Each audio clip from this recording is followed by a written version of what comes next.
A person was strolling along a simple path, wearing brown military boots adorned with elegant clasps. The weather was pleasant, and the sun's rays bathed the earth in warmth. I also caught the sound of an animal. It was a small creature, evident from its tiny paw with long claws. One day, this little animal encountered people in boots that were bigger than its head. They yelled that the small panda was done for and prepared to attack it from all sides, intending to crush it completely. But then, by some miracle, it was propelled into the sky, using immense energy. A container suddenly fell from above, landing right on it. The impact was so strong that the door blew off in all directions. A powerful gust of wind knocked the animal off its feet. Near the open door, it noticed a guy lying unconscious inside the container. The animal wanted to help him. The panda approached to check if the guy was alive or just a corpse. It looked at him warily, not feeling very safe. Suddenly, the guy sprang up, and the only thing he remembered was his name, Aiden. He also recalled that he needed to find the royal treasure on this island within 90 days, or he would lose his life. He had to battle the Demon King one-on-one, and if he won, he would remain in this world. But if he lost, he would vanish completely, as if he never existed, evaporating before everyone's eyes. Everyone who knew him would forget him instantly. Sadly, he risked losing all his memories and accomplishments at any moment. Thus began their journey, which they had to see through to the end. Standing atop a mountain, he hoped that everything would go well for them and that they could achieve their goal once and for all with nothing standing in their way. Unfortunately, only 79 days remained until Aiden, the blue-eyed guy, would face death. He grasped the importance of each day and knew he needed to act immediately. Suddenly, he looked up and saw something. It was so magical that it defied description. It was the transcendental city of Cleveland, a place surrounded by mythical tales.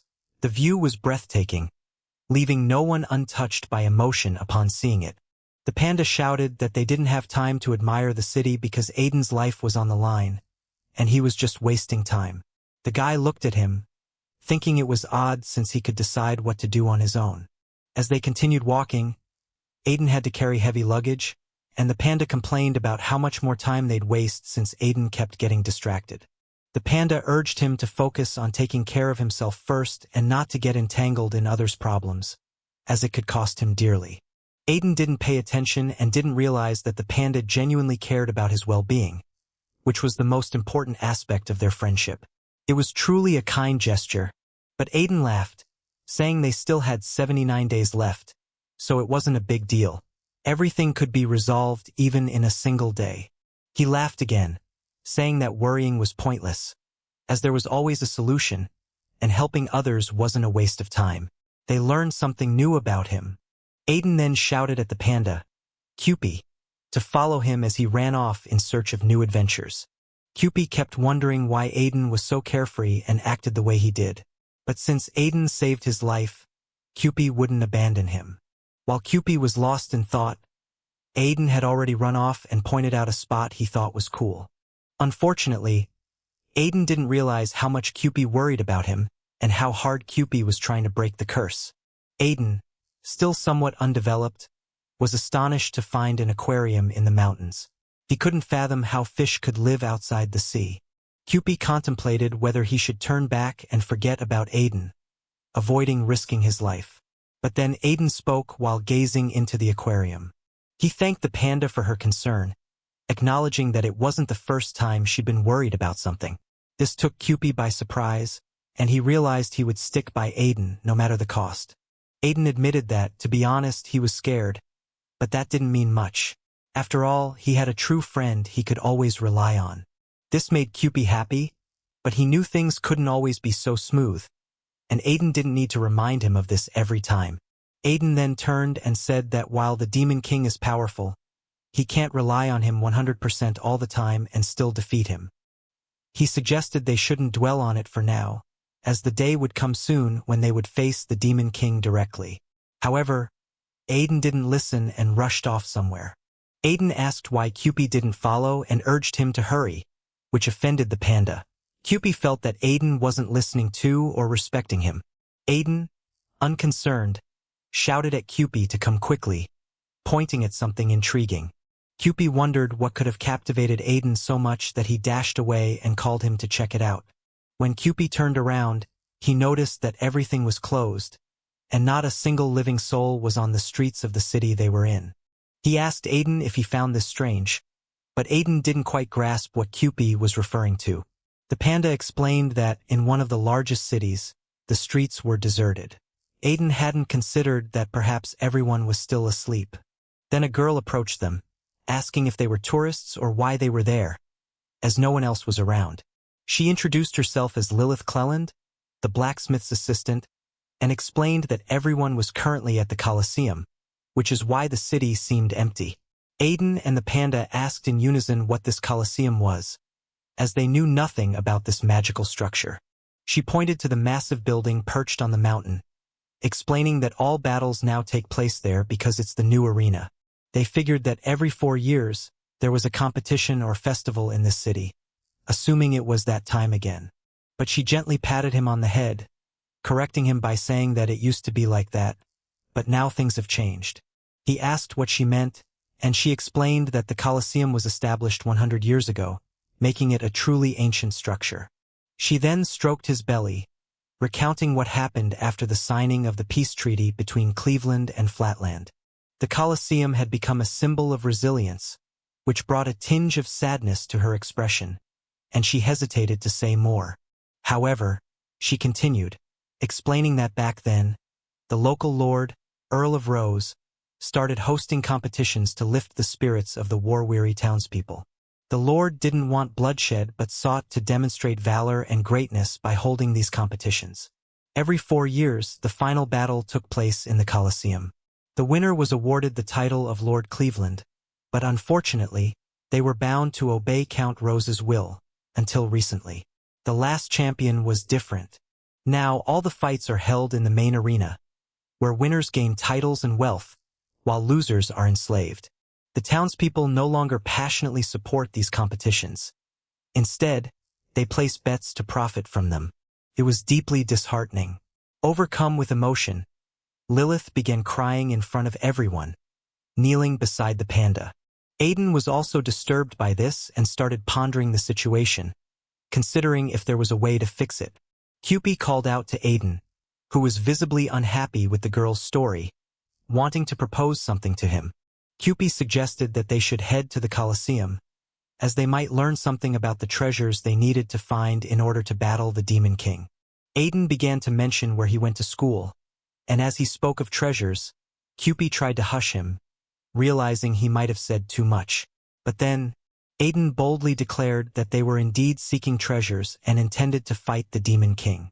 This infuriated Kewpie, who wanted to keep him from speaking further.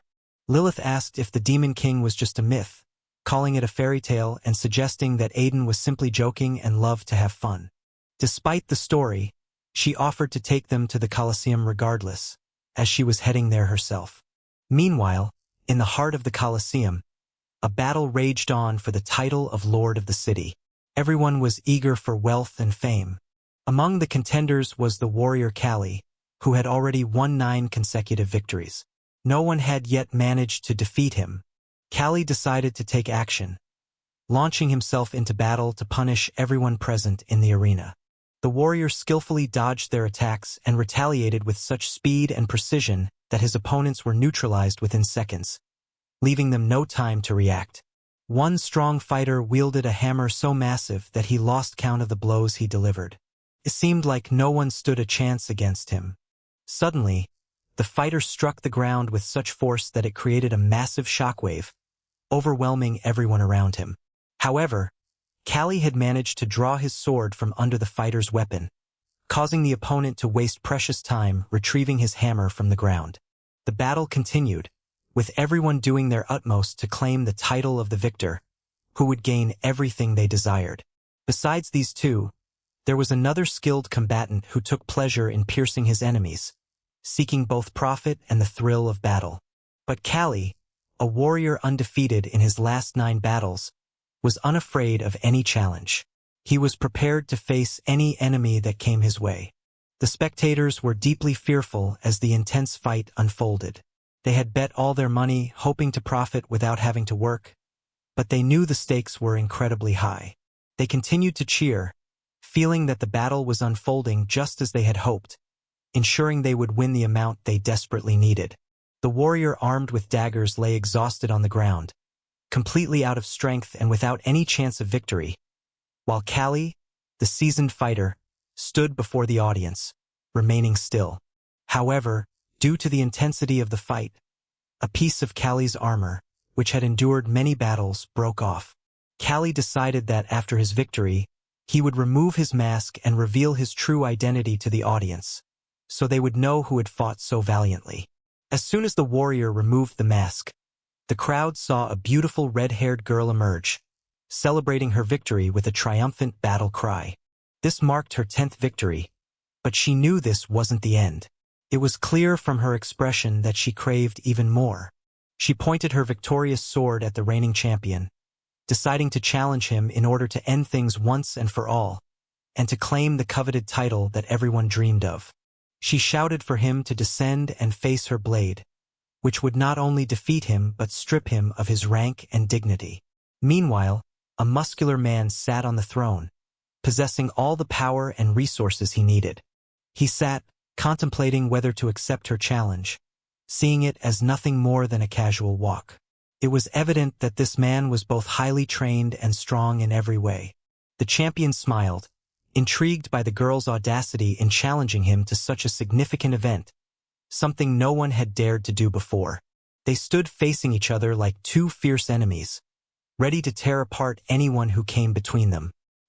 He descended to meet her in the Colosseum, staring at her as a ruler would at his prey, trying to unsettle her. However, she still held her weapon confidently, so there was no need for concern. Despite the fear evident on her face, she was determined to kill him, yet her nerves were getting the best of her, leaving her unsure of how to calm them. In her school days, she was once given an assignment to write and present a story on the topic My Family. Standing in front of the class, she was too afraid to speak, knowing her family situation wasn't as perfect as that of the other children, who all came from complete families. When she finally began to talk about her father, her voice trembled, and it was clear she was struggling with her emotions. She confessed to the entire class that her father had no idea what she liked, and it frustrated her so much that she even mentioned it in her essay. The children were shocked by how openly she spoke about her parents, whom they were taught to love and respect. Even the teacher was taken aback. The girl shouted that she couldn't follow the orders given by her father, even though she still loved him, just not enough to abandon her own principles. She refused to wear the clothes her father bought for her because they embarrassed her. The clothes didn't look like what the other children wore but resembled a bag. She also couldn't stand attending the music academy, where she was enrolled without her consent because it was her father's decision. Even when her father bought her shoes that made all the other girls in class envious, she still didn't like them. As she grew older, she struggled to understand how to deal with all these issues. She just wanted to put an end to them quickly. She wished her father would only buy clothes for himself and leave her belongings alone, letting her choose what she wanted, nothing too expensive. Her father worked tirelessly as a blacksmith to provide for her and to buy things he thought would help her grow, but she wasn't interested in any of it. He labored day and night just to earn a little money. She knew how hard he worked, but despite understanding this, she couldn't appreciate his efforts. The only thing she truly enjoyed was the sound of the massive hammer striking the anvil, a sound that resonated with her as the daughter of a blacksmith. One day, she dashed from the post office as fast as her legs would carry her, nearly injuring herself, clutching an important letter she was eager to give to her father. She ran with the hope of earning her father's embrace and praise for accomplishing something she was proud to have made a reality. She didn't pay attention to anything else, racing forward as if it were the last big sale of the year. She was completely barefoot, yet she felt no discomfort. As she ran, she shouted that she felt like the happiest girl in the entire world, blooming like a peony in spring. She burst into her father's room without even closing the door, her excitement palpable. This news was clearly the most important thing she had to share today. Her father turned to her, curious about why she was so overjoyed, wondering what could have happened. Did she really win the lottery? He smiled at her happiness, but deep down, he knew something wasn't quite right. She eagerly showed him a letter that declared she had been accepted as a participant in the 28th race, a part of the competition festival. Her father read the letter and began to ponder, while she asked him to promise that if she won first place, he would allow her to enter the Colosseum arena. At that moment, the blacksmith's assistant, who had been working with her father for quite some time, began to congratulate her. Her name was Uni. Her father glanced at the letter, turned away, and started to leave the room quietly, but she suddenly shouted at him, demanding a reaction to her achievement in the fighting arena. He simply waved his hand, leaving the girls confused, wondering what he was planning. Then he started talking to his assistant, and she seemed to understand the meaning behind his gesture and why he waved his hand. Uni grabbed Callie and led her into the back room of the workshop, where her father kept everything, telling her there was something she needed to see. When Callie entered the room, she stood in shock, staring at a miracle, something incredible that her father had crafted for her. The armor she saw was the most exquisite in the entire city, crafted by none other than her father, one of the finest blacksmiths around. Uni, the assistant, explained that since Callie had mentioned 6 months ago that she wanted to participate in the games, her father had been tirelessly working on this armor.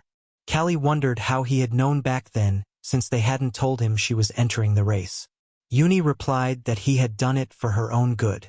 As she admired the armor, she realized that her father was indeed one of the greatest blacksmiths in the world. No one else could have made such extraordinary armor for her. She felt deeply moved by this gift from her father, pleased that he had finally given her something she truly desired, unlike the girly shoes she had always disliked. Determined, she pushed herself to the limit, running as fast as she could, without faltering, aiming to win no matter the cost. As she crossed the finish line, the commentators announced that the winner of the 28th race was none other than 17-year-old Callie, the blacksmith's daughter. Her father, unable to hold back his tears, was overwhelmed with joy at his daughter's achievement. He felt a deep urge to run to her. The commentator then announced that in an hour, the final competition, a crucial battle that would decide the city's future, would take place, while Callie stood on stage, proudly displaying her gold medal. As she held her medal aloft, it gleamed brightly in the sunlight. She declared that this was the happiest day of her life. But as she celebrated, something dark awakened within her. A monstrous force that wielded an axe with unmatched skill. This warrior had no equal. This terrifying demon wore a distinctive golden mask that everyone would covet. After Callie's victory, her father, who was prone to gambling, couldn't resist placing bets. Callie pleaded with him to stop, reminding him that nothing was more valuable than the medal she had just won. She implored him to start anew, assuring him that she was now grown up and capable of helping him in every way. Realizing his mistakes, her father asked for her forgiveness, promising that he would never fall back into his old ways again. He was determined to seek revenge first. Being a compulsive gambler who had lost everything, he found himself unable to change his ways. On the floor, she pleaded with her father to stop betting and keep her medal, warning that their current lifestyle would soon lead to starvation. Eventually, her father lay lifeless on the floor, having lost everything to gambling, including their home. Tragically, he had even sold her medal, the last thing of value he had. Onlookers remarked that he was a pitiable man who lost everything and met his end because of it, leaving his daughter with nothing. The crowd quickly dispersed as the betting at the Colosseum commenced, while the daughter remained by her father's corpse, reflecting on how gambling had destroyed him. Beside her deceased father, she lamented that he had always made her happy and couldn't have left her destitute. Overwhelmed by grief, she wept openly in the streets, mourning the loss of the closest person she had ever known. Callie, filled with rage, blamed everyone for her father's fate. With a fierce glare, she stared at the champion in the Colosseum who had driven her father to his ruin through gambling. She resolved to avenge her father by killing the champion, determined to put an end to the gambling that led to people's deaths. The girl was convinced she could eliminate the devil who had profited from the hard-earned money of ordinary people, driving them to gamble it away. She raised her sword, aiming to strike down the arrogant man who exploited the city's residents. However, the champion was highly skilled, as he was experienced in defending his title from those who doubted him and believed everything could be bought. Holding her weapon, he warned that both her father and she shared the same fate, suggesting she too would die if she insulted his title. He reminded her of how her father had come to him on the day he died, pleading tearfully for the return of the medal.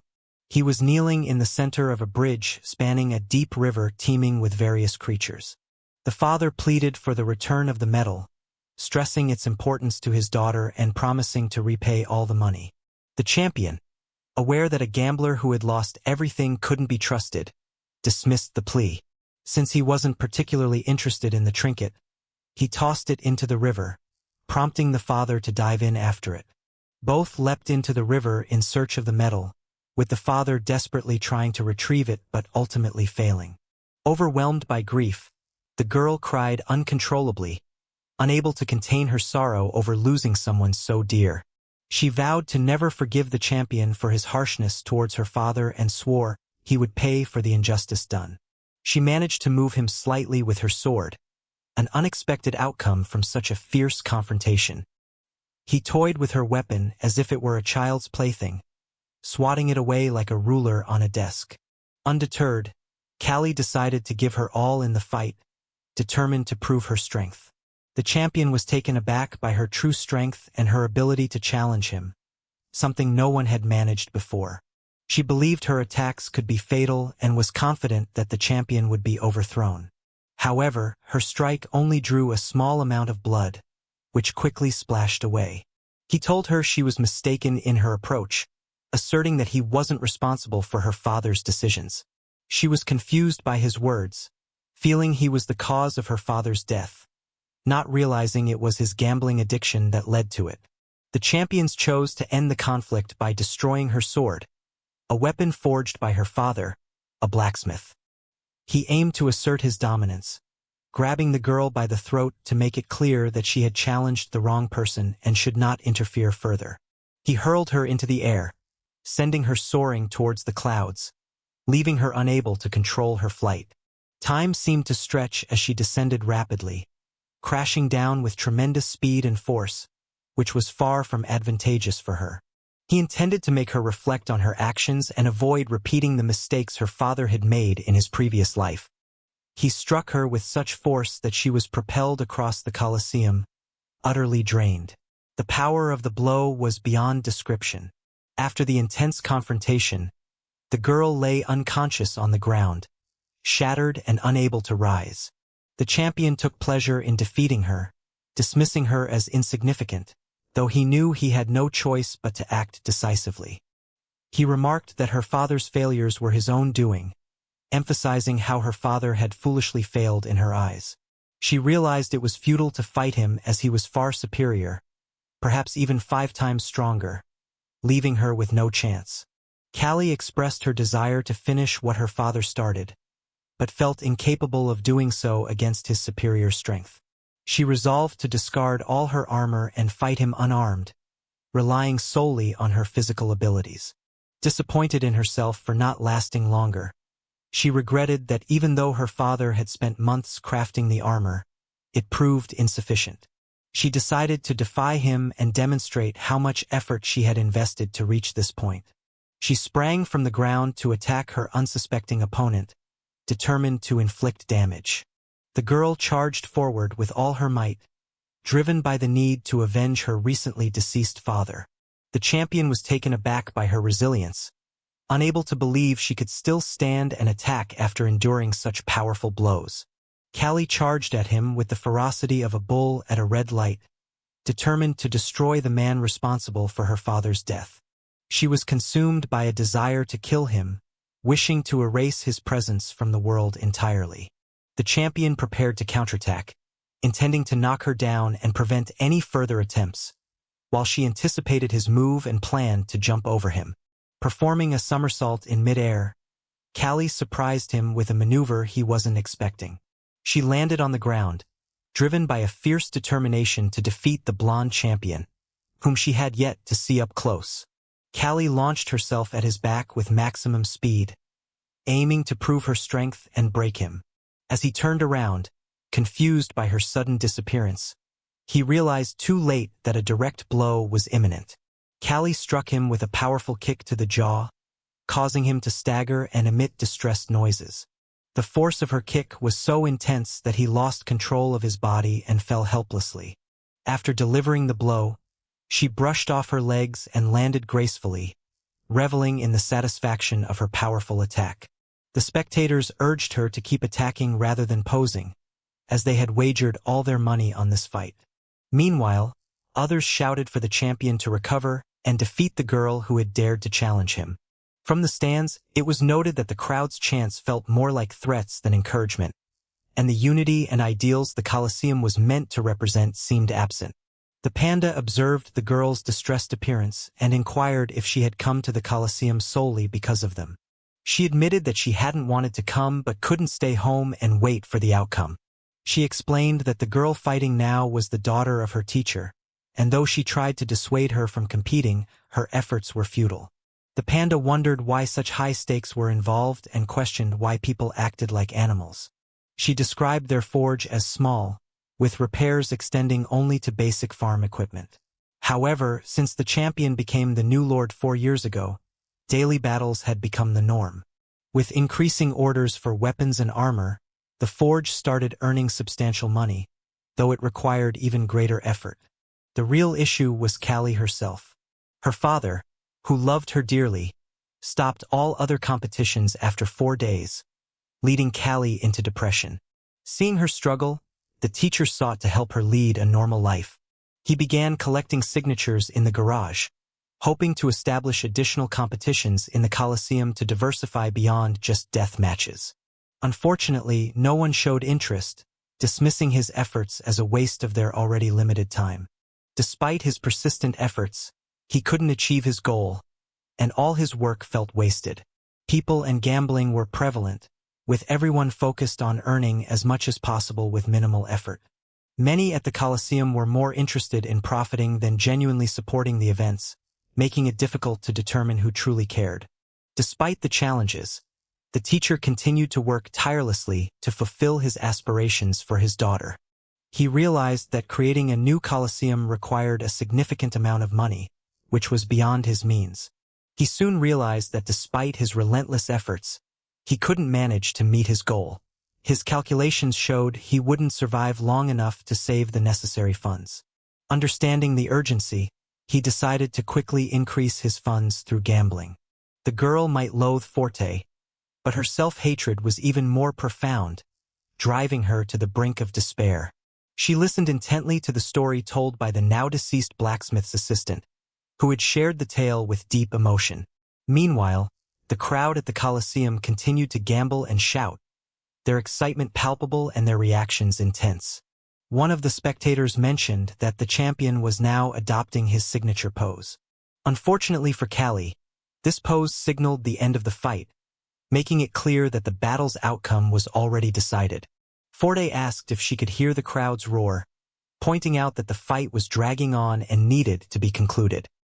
He began to assemble his suit, which made him look like a formidable demon, creating a dramatic and impressive appearance. The suit came together piece by piece, resembling a robot being assembled bolt by bolt. He declared that everything up to this point had been a mere spectacle and showed he was prepared to end the fight decisively. He activated a mysterious button, intending to demonstrate his superiority as the true champion. Smoke began to rise from him, giving the impression of a beast ready to eliminate anyone who came near. He proclaimed himself the eternal champion, asserting that no one could stop him and that everyone else was merely a tool to further his dominance. She responded by suggesting that he could close the curtain, hinting that she was far from ready to surrender, even without her suit and only armed with a sword. Callie glared at him, declaring that his absurd show would cost him his life in exchange for the suffering he had caused. Determined, she charged at him again with her broken sword, hoping for a miracle to help her defeat him.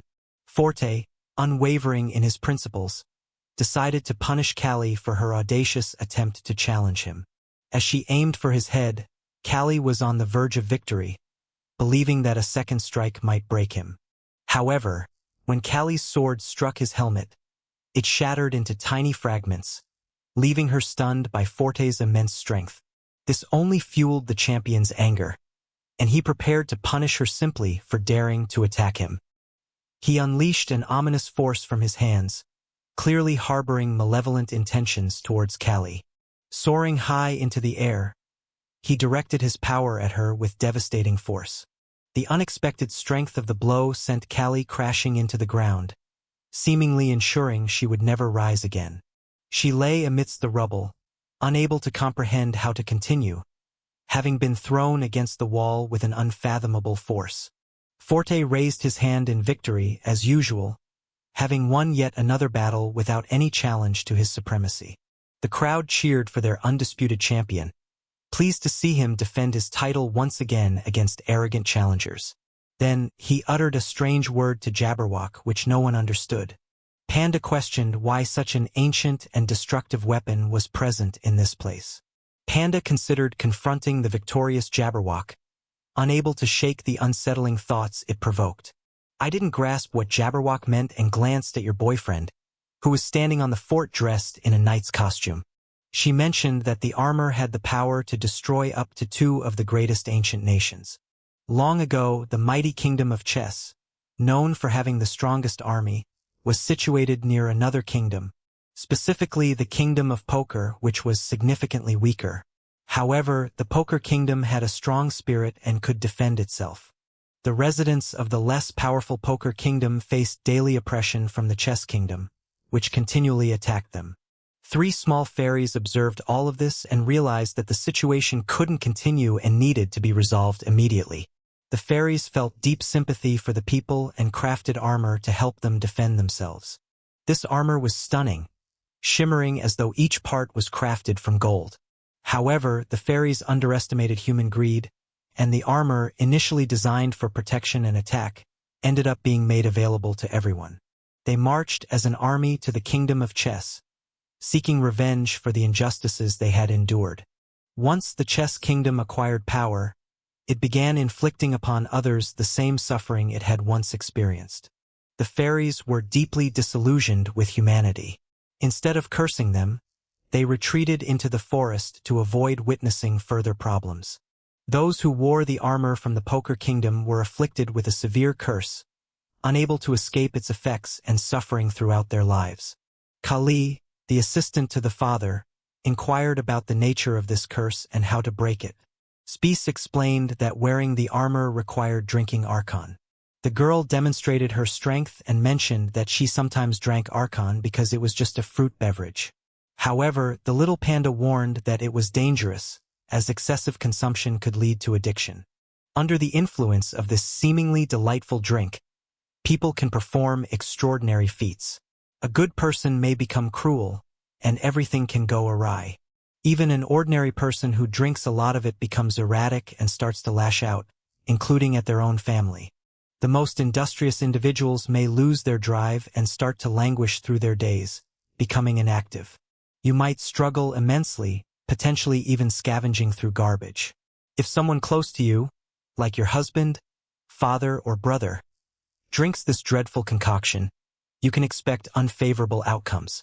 Some people end up drinking so much that they are left with nothing, living on the streets for the rest of their lives. This toxic liquid continuously poisons the soul and body, weakening and degrading a person in the eyes of everyone.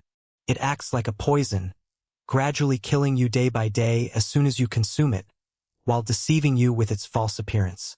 People become so dependent on it that they can't even sleep without it. It becomes an addiction that they can't live without. Once you start, the curse forces you to make a choice you must accept wisely, as there will be no second chances. Yet, people consciously choose to embrace this routine, living day by day and committing senseless acts of violence. The issue was that, as far as he knew, the armor had last been owned by the demon lord himself, a being no one could defeat. It was puzzling that it was now on the fort and seemingly invincible, a miracle of the universe that no one could explain. While she was explaining all this, the guy vanished, and the blacksmith's assistant mentioned he had figured out how to register for the competitions and left. He then stood by the registration desk where everyone signed up to fight against the unbeatable. The consultant asked if he wanted to register, and he affirmed his intention, eager to prove himself as unique and unparalleled. He was already contemplating how to obtain one of the 5 crucial treasures he needed, as failure to do so within 79 days would mean his death. He was deeply concerned for him and reprimanded him to make it clear that he hadn't yet reached the necessary level of skill and shouldn't take such risks. He yelled at him, expressing that only a fool would attempt such a thing, and was furious with the guy who had already signed up to fight the champion. He couldn't grasp why the situation was so dire, as the armor resembled the demon lord's treasure, which he still needed to acquire. However, he suggested it would be much easier to obtain it without being observed. He hadn't mentioned that stealing was a grave sin and one of the most significant offenses. Turning away from the panda, he showed his displeasure through his demeanor. He had faith in his abilities and wanted to win it through a fair battle, even though it might turn out to be one of his final fights. He explained that stealing and taking things unlawfully were wrong, emphasizing that such actions wouldn't lead to any better outcome. The saleswoman stated that participation would require a substantial payment, and if one didn't have the money, they could leave an item as collateral. He didn't grasp how leaving things as collateral worked, as he had never encountered this situation before, and was puzzled about how it could be done. Scratching his head, the girl adjusted her glasses and explained that it involved giving them something valuable temporarily until he could pay them back. As a deposit, she suggested that he could leave the panda for a while and that would suffice. These words infuriated Idan, who shouted to the entire Colosseum that the panda was not just an object, but his close friend deserving of a life of its own, not merely a thing. The girl clarified that not only objects could be pawned, but also anything that held emotional or physical value to him. He realized just how much the panda meant to him. Looking at the panda, he understood the depth of his feelings.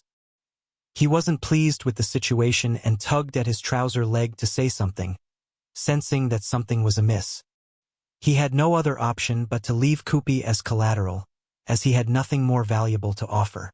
The panda was extremely upset with him, and he was placed in a prison where those used as collateral for fights or payments were kept. Unexpectedly, the same assistant who had been sitting on the podium managed to reach him, which delighted him. He called out to her, hardly believing his eyes that it was truly her and not just a worker, as he had barely seen her before. Hearing his voice, she was relieved to have found him. She was approaching from one of the cells where the panda was kept. She asked what he was doing there, and he replied that he never imagined the assistant would actually pawn him. He inquired how she had ended up in this place and who she was searching for.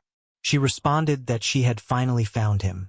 She waved over to her friend Callie, who had struggled against the full forte. She asked if Callie was the girl who had fought in the Colosseum. He approached to verify if it was indeed her, as he had only seen her from the podium and was quite doubtful.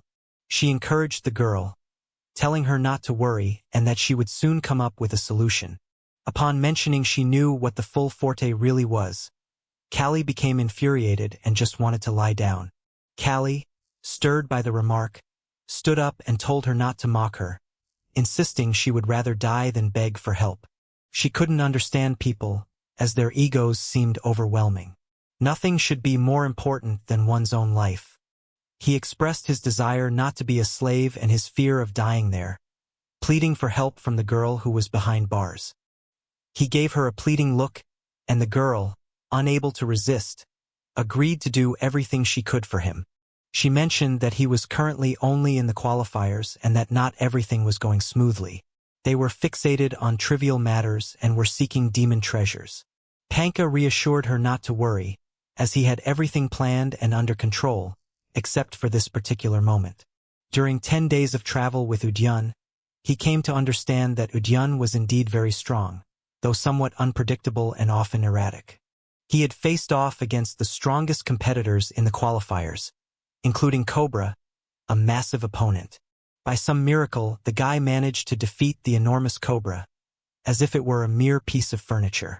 The judge was astonished, experiencing both goosebumps and sweat from witnessing such a battle.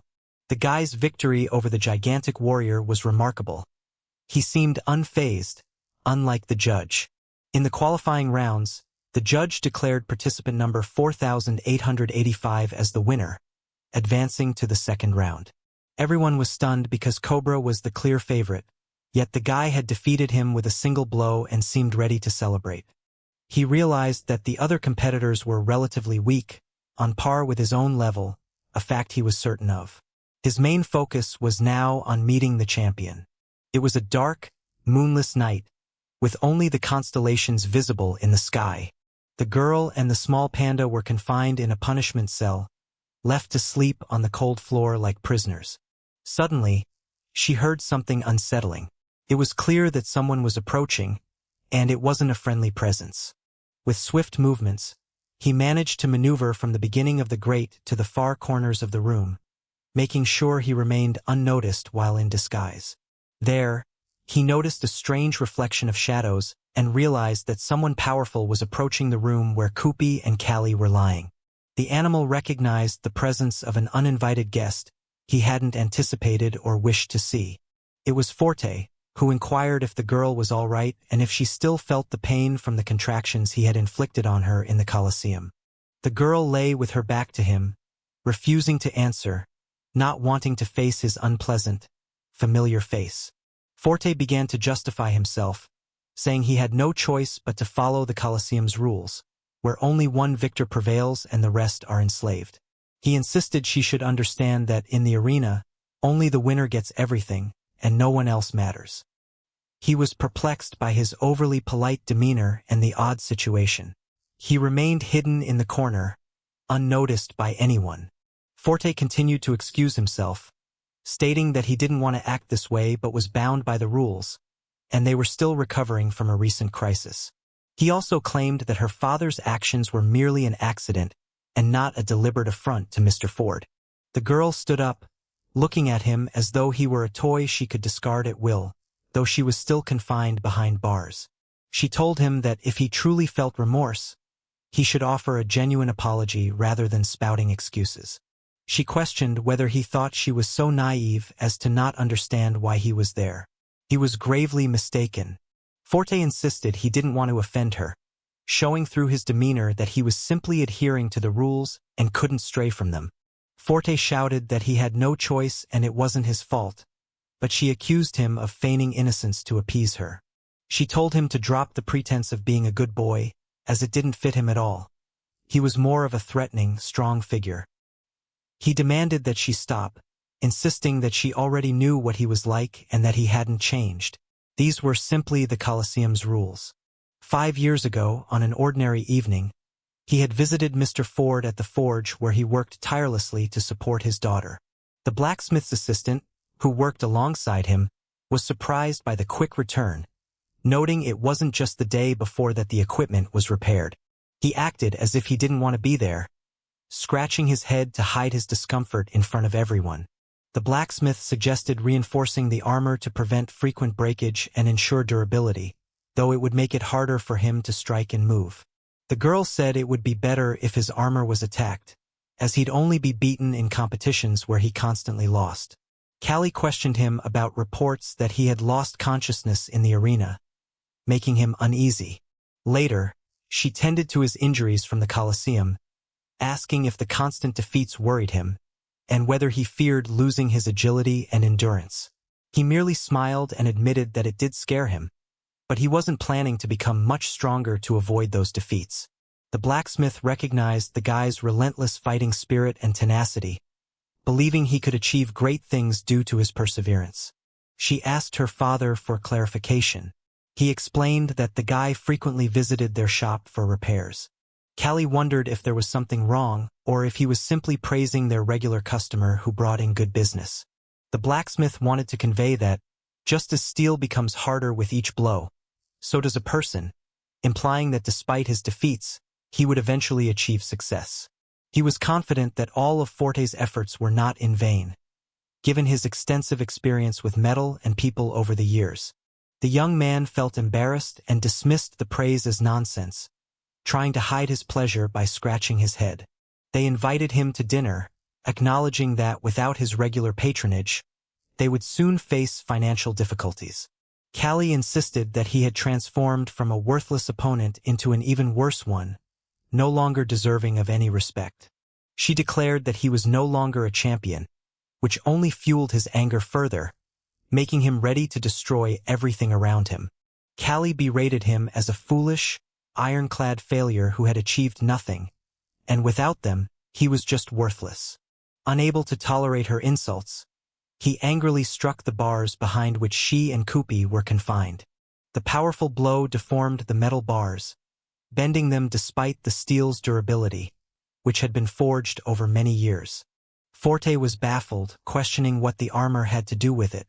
He considered himself a champion, regardless of the armor, and everyone knew it. Callie devised a clever plan to provoke him, challenging his courage and daring him to prove himself as a champion by throwing her out. She feigned weakness and started pushing away, mimicking her earlier battle with him, and Forte recognized this as part of her plan, pushing off the ground. Callie called for Spidey to flee with her, as it was their only chance. Ignoring the situation was not an option. This upset Cupid, who felt disrespected by the way she spoke to him, as if he were a mere dog. Furious with her, he chose not to seize the opportunity and instead jumped into the hole the girl had created, moving swiftly like a bullet. Forte was caught off guard and reached out to grab it, relying on his skills honed through extensive training. He turned to see a small creature narrowly avoid the powerful blow he had delivered, which would have been fatal for the panda. Cupid managed an unexpected long jump, surprising everyone except the girl who saved him. They were now close to Forte. While Forte was distracted, the girl grabbed Cupid's tiny paw and pulled him away. All the while he admired her exceptional fighting skills. She navigated through long corridors, despite not knowing their layout, carrying the small animal with her. Meanwhile, security arrived at the blacksmith's house, demanding a search of all the areas where the girl might be hiding. Following her father's death, they turned everything upside down trying to find the girl, who had evaded capture despite being a slave to the Colosseum's losing fighters. They thoroughly searched the cabinets and even explored hidden passages in the walls. The late blacksmith's assistant asked the chief commander to stop, insisting there was no one there, but he looked at her suspiciously, as if accusing her of hiding something. This only infuriated him more, and he struck the girl, causing her to fall to the floor in front of everyone, which was seen as a degrading act, especially considering her husband's seniority. The worker noted the girl's mistreatment and the lack of anyone to defend her, but the commander silenced him. The commander ordered his men to leave after they found no one in the small house, leaving it completely ransacked. He declared that there was no one present but warned that if he discovered she was aiding the fugitives, she would pay with her life, and he would ensure it personally. They gathered up all their belongings and left the house, which now looked completely different, with everything shattered into pieces. It was clear it would not be returned in one piece. She was relieved to finally be free and removed the cloth from the hidden hatch under the boxes in the same room. From the outside, the hatch seemed very suspicious. It was surprising they hadn't discovered it, as it resembled a common bunker found in many houses. Inside the hatch were the small panda and the girl, who was sweating from the close call they had just experienced in her own home, where they had no right to be without her consent. The panda extended a hand, happily announcing that they could leave now since the Colosseum's servants had departed. Their only remaining threat was themselves. As the girl emerged from the cellar, the assistant handed her some papers, instructing her to handle them later. She inquired about the inscriptions on the papers, and the panda explained that she had tried to plead with Forte to no avail, so she decided to steal the key slave documentation and essential contracts. The situation required processing a large amount of information, but she was determined to handle it. When she examined the papers, she questioned what they were. The girl admitted she didn't know exactly what she needed but took them to fight against slavery. Kelly was both thrilled and shocked by the contents of the papers, realizing they were from the council hall that managed the Colosseum, though there was no security there. The blacksmith's daughter knew she needed to act quickly.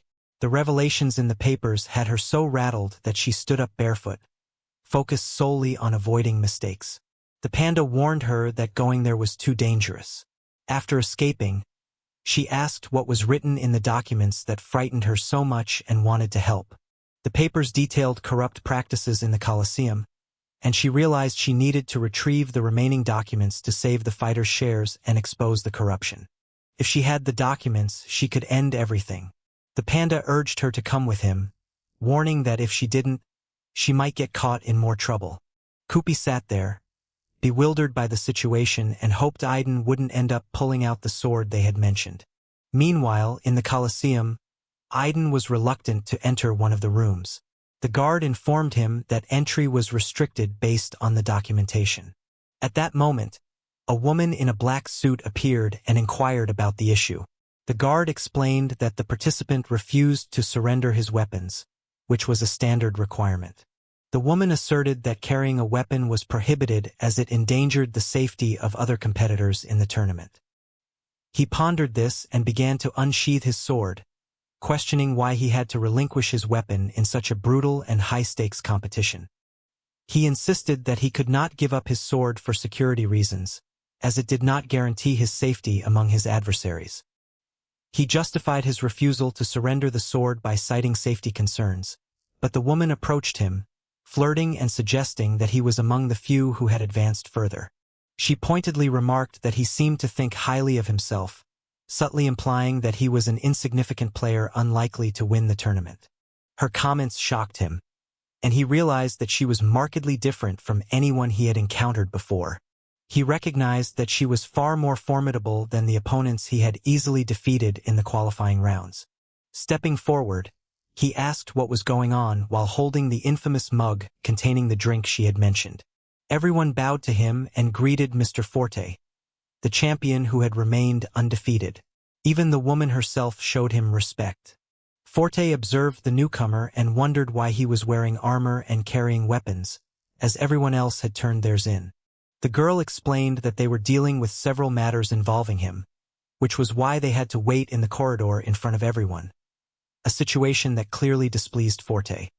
He scrutinized the boy, wondering what could have happened to make them speak with him for so long in the corridor without any security present. He told the boy it was enough to stand in the corridor and that he could pass through, but the girl insisted that the rules prohibited allowing armed individuals near others. She then proceeded to tell him that the rules were different, and they were very frustrated with her addressing him in that manner. She remarked that if he claimed to be a champion, then so be it. She apologized, acknowledging her understanding, and Forte reflected on his own energy, noting that in 10 days, he had yet to encounter someone weaker than himself. The guy was visibly anxious and uncertain about how to handle the situation, which seemed very unusual. Forte expressed his desire to absorb the boy's energy, saying he hadn't experienced such energy in a long time and had longed to feast on it. Aiden was intimidated by him, especially since he was a champion himself, allowing him to move around without rules or personal escorts. It felt like driving through the city in a police car. He slapped him on the back in surprise, nearly causing him to fall to the ground in front of everyone. He understood that Forte meant no harm. Forte advised him to keep his expression relaxed and stay calm, assuring him that the champion was with him. Forte smiled, assured him everything was fine, and invited him to follow him through the Colosseum's corridors, which were filled with numerous rooms.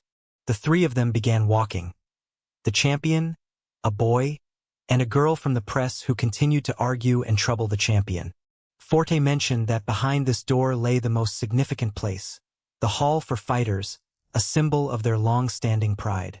They entered the grandest area of the Colosseum, and the guy was awestruck by the immense size of the building, with its long staircases and numerous restrooms. It was clear that a fortune had been spent on it.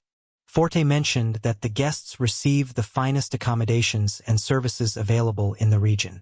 The champion recalled a crucial rule that everyone disliked. After 3 defeats, one would become a slave to the system built on their strength. This rule strongly motivated each fighter, pushing them to fight with everything they had to avoid losing their place in the prestigious hall and being forced to work without pay for the rest of their lives. Aiden questioned why Forte was showing him all this, considering he had just passed the qualifiers and was far from being ready for such formidable opponents. Forte said he was impressed by his quick understanding and observed Aiden's astonishment at the grandeur of the place. Aiden realized something was amiss. He was being treated much better than the other participants. In the 10 days he had been there, he had noticed this disparity. He stood near the city and pointed out that the participants were divided into 2 stages of the Colosseum competition. Those who entered the arena gained immense fame and wealth, allowing them to live comfortably and ensure a good future for their children.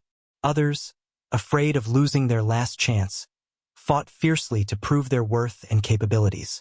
Forte observed that Aiden didn't seem to fit in with the others, showing little concern for worldly desires, which was unusual as everyone else sought wealth. He recalled how small Aiden was and how he continually lost to every fighter, enduring defeat yet never giving up. Aiden was the same, driven by a desire to prove himself as the strongest in the world, whether through victory or defeat. Suddenly, a realization struck him like a flash of inspiration, making him understand that he needed to act immediately. Aiden noticed that something was off with the champion, who started behaving very strangely. Meanwhile, the girl followed them closely, likely to avoid punishment for her earlier argument with the champion. He gave her his large fur coat and asked where the losers were. She informed him that they were currently in prison in the 2nd sector, waiting for the slave auction. The champion left Aiden behind, saying he would see him in the arena, and then walked off in a completely different direction. Forte appeared clearly displeased. The strong man opened a massive door and entered without offering any explanation, likely heading toward the slave auction, as he had inquired about earlier. This left Aiden unsettled. He couldn't understand how the champion could just leave him like that without explaining what was happening. It was unusual, though, as champions typically don't have to answer to anyone. Aiden asked the staff if the champion was truly as formidable as he appeared, given his impressive demeanor and disregard for social niceties. The girl was baffled by the presence of such inept individuals in the Colosseum and questioned how they even managed to pass the selections if they lacked basic intelligence. A man, who was drinking from the same beverage everyone was talking about, patted Aiden on the shoulder and said it was unusual for champions to fear competitors seeking their positions. The old man claimed that Forte was afraid, despite being a genuine champion. The old man mentioned that the drink was said to revitalize and make one appear younger, though he didn't understand why anyone would consume such a substance. Aiden realized that the people in the Colosseum likely didn't know about the armor or the history behind why this drink had become so essential for champions. They shook hands and greeted each other. The old man introduced himself as Ronnie and expressed his pleasure at meeting someone like Adon. They shook hands, signifying that they were on friendly terms and could rely on each other for assistance or information if needed. The gray-haired Ronnie remarked that his handshake felt different from that of a swordsman who had fought in the Colosseum trials. Aiden was taken aback and couldn't understand how Ronnie had discerned this. Ronnie said it was no surprise, and that he could easily identify such details. Aiden now felt awkward, realizing that Ronnie's perception had revealed he wasn't a typical strong sword fighter like everyone else in the Colosseum. Ronnie reassured him not to worry, explaining that everyone in the Colosseum has their own secrets hidden away, unknown to most. He mentioned that some people ended up as slaves after losing to the champion, which severely damaged their self-esteem. Once you became a slave, there was little hope for pride. Ronnie added that even if you lost to the champion without reaching the 3-defeat threshold, you would still be enslaved. Aiden inquired if he could challenge the champion at any time. Ronnie said almost, but you first needed to win a few rounds before gaining the right to challenge the champion. However, it was not advisable to attempt this hastily. He warned Aiden not to overreach, as doing so could result in the harshest punishment possible from the situation. Ronnie suggested that it would be better for Aiden to enjoy the benefits of the Colosseum, as not everyone had the opportunity to experience such luxury. The Colosseum offered everything from the finest delicacies to the most beautiful women in the district. Aiden said he didn't need these luxuries anymore because time was running out. He asked Ronnie for advice on how to quickly challenge the champion and resolve the situation. Ronnie realized that Aiden was determined and perhaps reckless, unable to hear the risk of slavery after defeat. However, if Aiden was set on challenging the champion, he needed to win 3 matches in a row. A large crowd gathered to watch the highly anticipated competition, eager to place bets and earn more money. The fight was about to start, a frequent event in the Colosseum. The organizer of the event prepared to blow a horn, signaling the official start of the competition for the large audience. The stands erupted with cheers as spectators eagerly anticipated the battles, hoping to win back their bets on the competitors. The commentator, about to blow the horn, prepared to introduce the winners of the earlier qualifying rounds. He highlighted the first fighter, a young man who had defeated all his opponents with a single blow, an outcome no one expected. The crowd cheered, recognizing the newcomer as Reckless Adon. It was his first major fight, and he showed no fear of the potential consequences. The commentator's voice echoed through the Colosseum as he shouted Aiden's nickname. Adon didn't boast about his impressive victory. Instead, he simply faced the audience. The audience was excited about this new fighter, seeing a chance to place high-odds bets on a newcomer and possibly win a substantial jackpot. Spectators shouted their support for Adon, with many placing their bets on him. Others criticized these bets, pointing out that they offered no guarantees, especially when people were influenced by the miraculous drink. This drink had turned fighters into almost feral creatures, focused solely on fighting and drinking. The matches in the Colosseum were no different, with tensions high. A minor altercation broke out between 2 men arguing over a foolish bet, but such disputes were common and went largely unnoticed by the crowd. The commentator reveled in the spectacle, noting the significant amount of money changing hands. The Colosseum profited greatly from the betting and entrance fees, and he smiled at the profits. He announced that the stands were in a frenzy and hurried to introduce the remaining participants who had qualified for the competition. It was evident that he was not particularly fond of his job or the noisy crowd of fans who were solely focused on making money. Their enthusiasm didn't interest him. He introduced another participant, who was fighting in the arena for his younger sister, to whom he had promised to win the tournament. With 4 victories and no losses in the qualifying rounds, this fighter, named Ricard, had impressed the fans with his performances. Ricard was a master of his craft, known for his expertise in AXS and his habit of covering his body with tattoos, regardless of their placement. He had once been a fighter abandoned by his tribe, to which he had devoted nearly his entire life. The question was whether Ricard would manage to win and challenge the champion or face the inevitable iron collar of slavery, a fate that awaited nearly everyone except a fortunate few.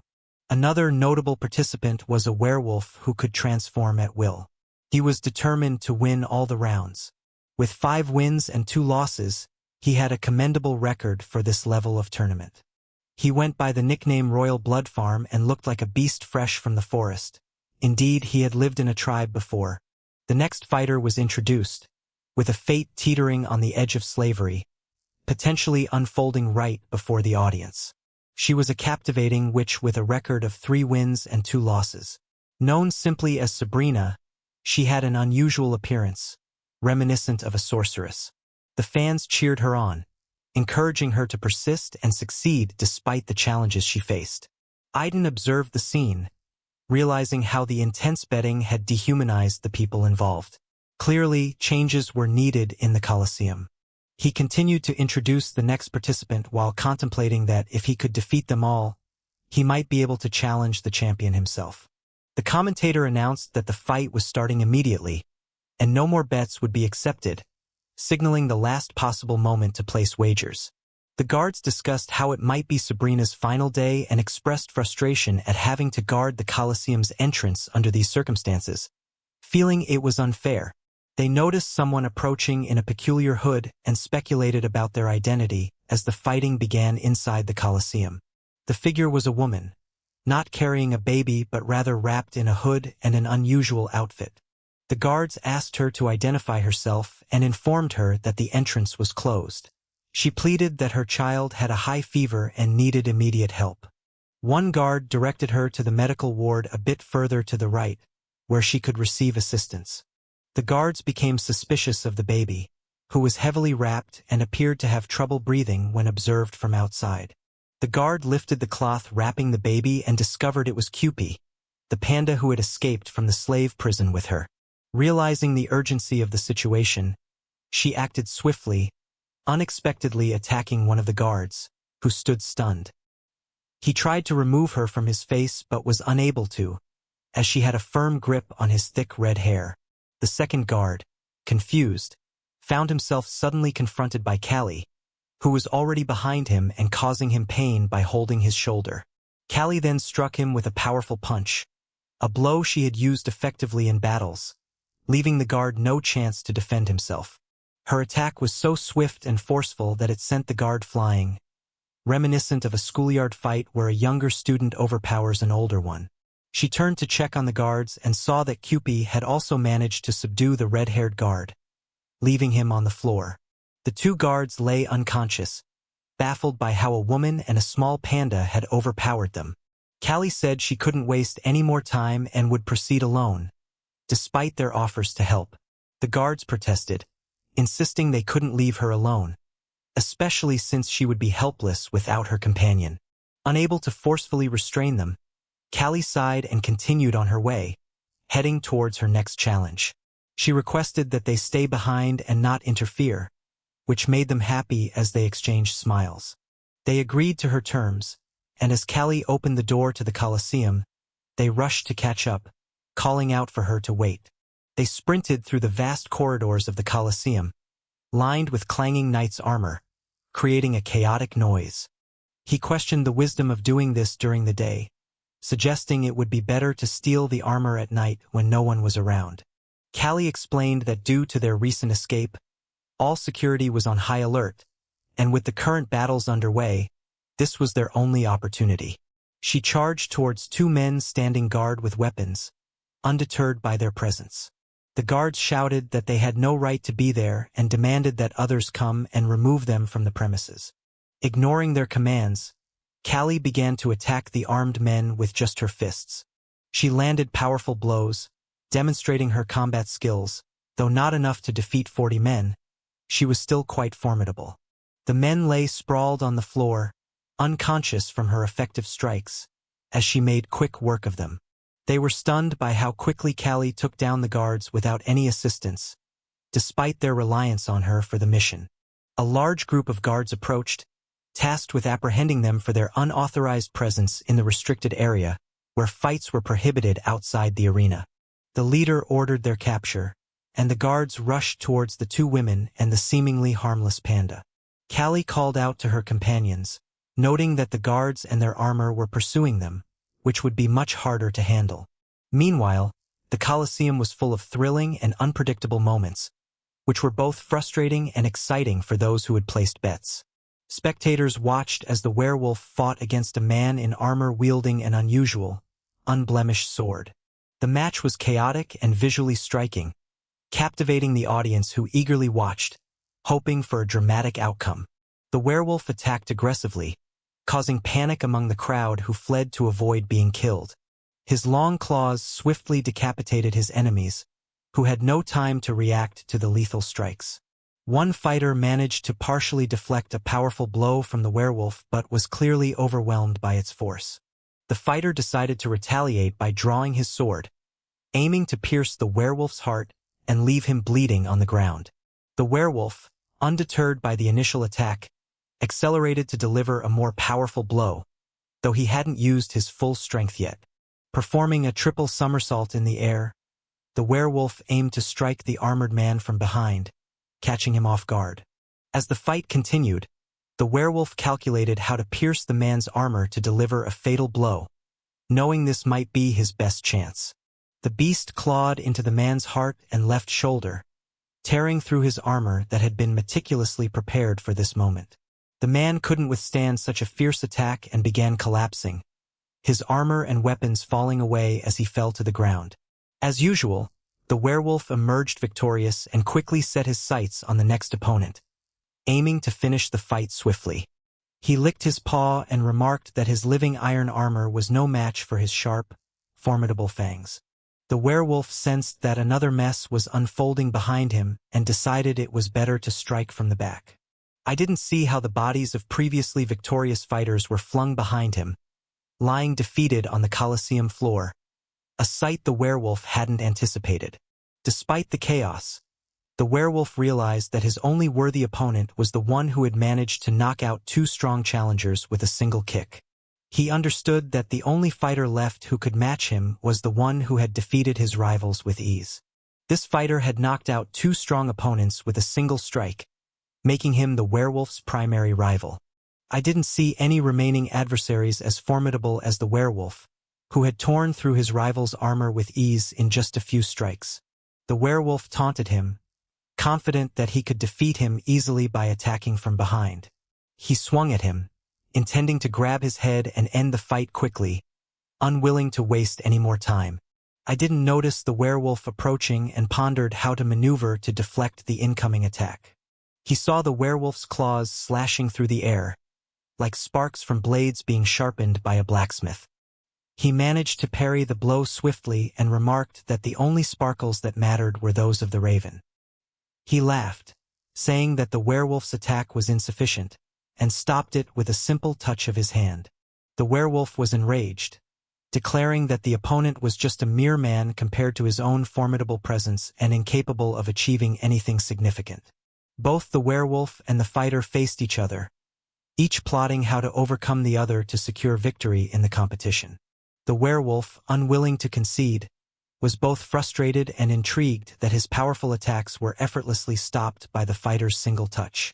He aimed to strike the fighter in the face with his massive paw, preparing to finish him off as Aiden waited defenselessly.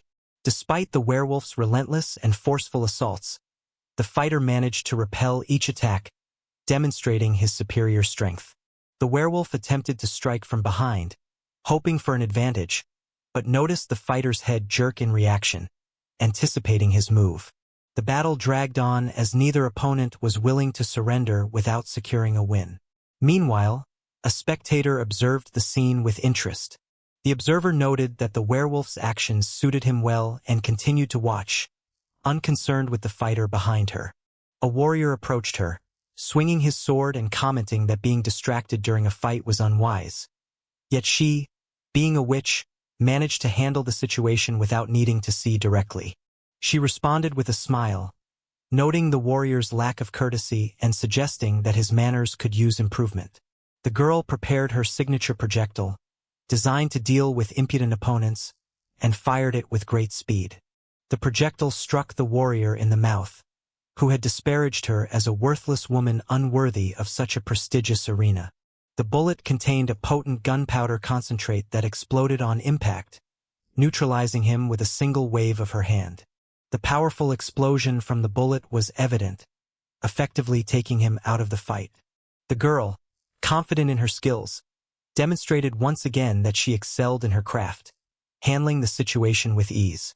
She stood over him disdainfully, feeling that he, who had threatened her with death, didn't even deserve a simple life. While she felt a twinge of pity, she knew these were the harsh realities of the Colosseum, and he had been aware of the risks. Bored of inaction, she decided to stir things up and engage with the other participants in the grand competition. Using her swift and precise aim, she launched 6 bullets into the air, each filled with the same potent concentrate, and struck the head of the fallen opponent. With a single wave of her hand, the bullets flew with astounding speed, showcasing her enigmatic abilities to the entire Colosseum. Her effortless gesture neutralized 3 fighters who sought to exact revenge for her previous mischief, demonstrating her prowess as a witch. She also hit the head of a monk, who was holding a participant's head, with her concentrated bullets. The monk, equipped with keen peripheral vision, anticipated her attack and managed to grasp the bullet in his hand, showing remarkable resistance to the gunpowder concentrate.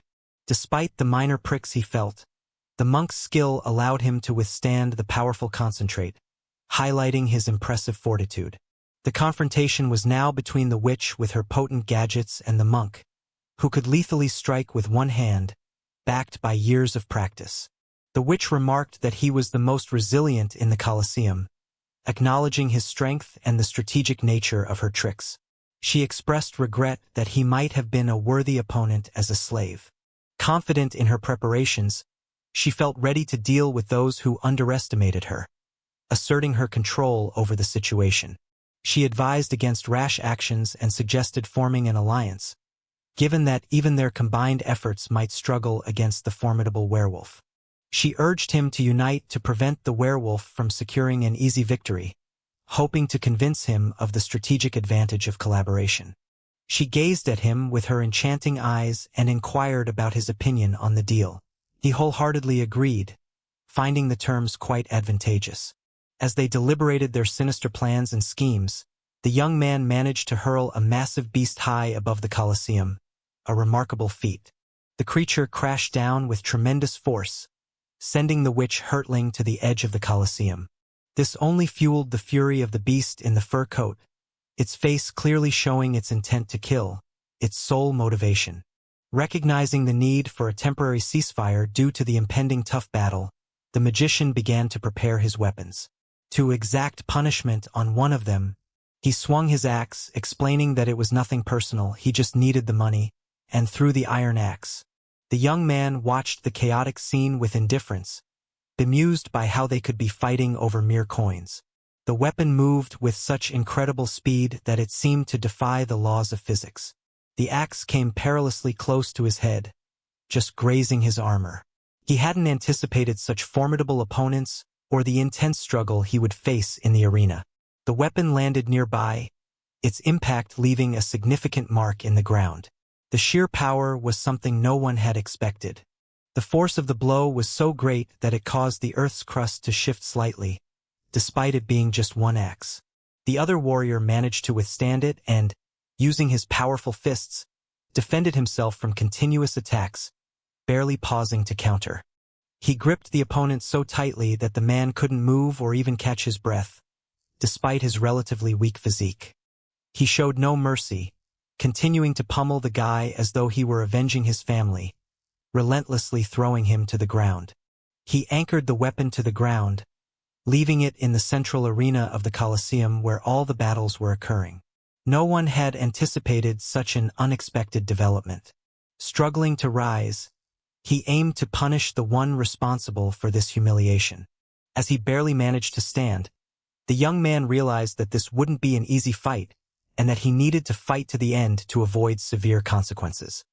His anger was palpable, and he made it clear that the one who caused him this trouble would pay dearly for their actions.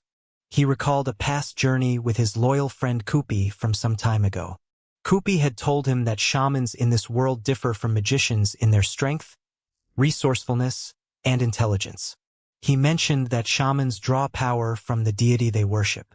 To combat them effectively, one must understand their power and apply the right strategy. Otherwise, failure is inevitable. As he lifted his gaze, he remembered his friend's advice and realized that without following it, he wouldn't achieve his goal, making his efforts pointless. He noted that the appearance of the hand when his axe touched the ground meant its power was connected to the earth and limited in range. If he prevented the weapon from landing, it would move further away, allowing him to counter all attacks. During his duel with the monk, he threw another axe to ensure the opponent would be incapacitated. A barrage of strange, ominous sounds passed over his head, signaling bad news. Meanwhile, Callie managed to defeat everyone who tried to stop her from stealing Forte's armor, which he valued above his life, though he didn't show it. Despite being a woman, Callie fiercely defeated all who tried to hinder her, proving that even well-equipped opponents couldn't overcome her. Then someone walked down the corridor where Callie was. The sound of their boots was as imposing as a clock chiming every second. The girl had been harmed and now lay exhausted near the wall in one of the Colosseum's rooms, where valuable competitions were held. A small lady observed the scene with concern, fearing that Callie wouldn't be able to defend herself since she was already collapsed by the wall. Although Callie managed to stand again, she felt far from her former strength and vigor due to the ongoing issues with Forte. The barely conscious girl questioned where the strength of the lady who served Forte had vanished. Callie provoked her, calling her a worthless pawn of the management. The maid indicated that they shouldn't be there and offered to escort them out to avoid any further trouble.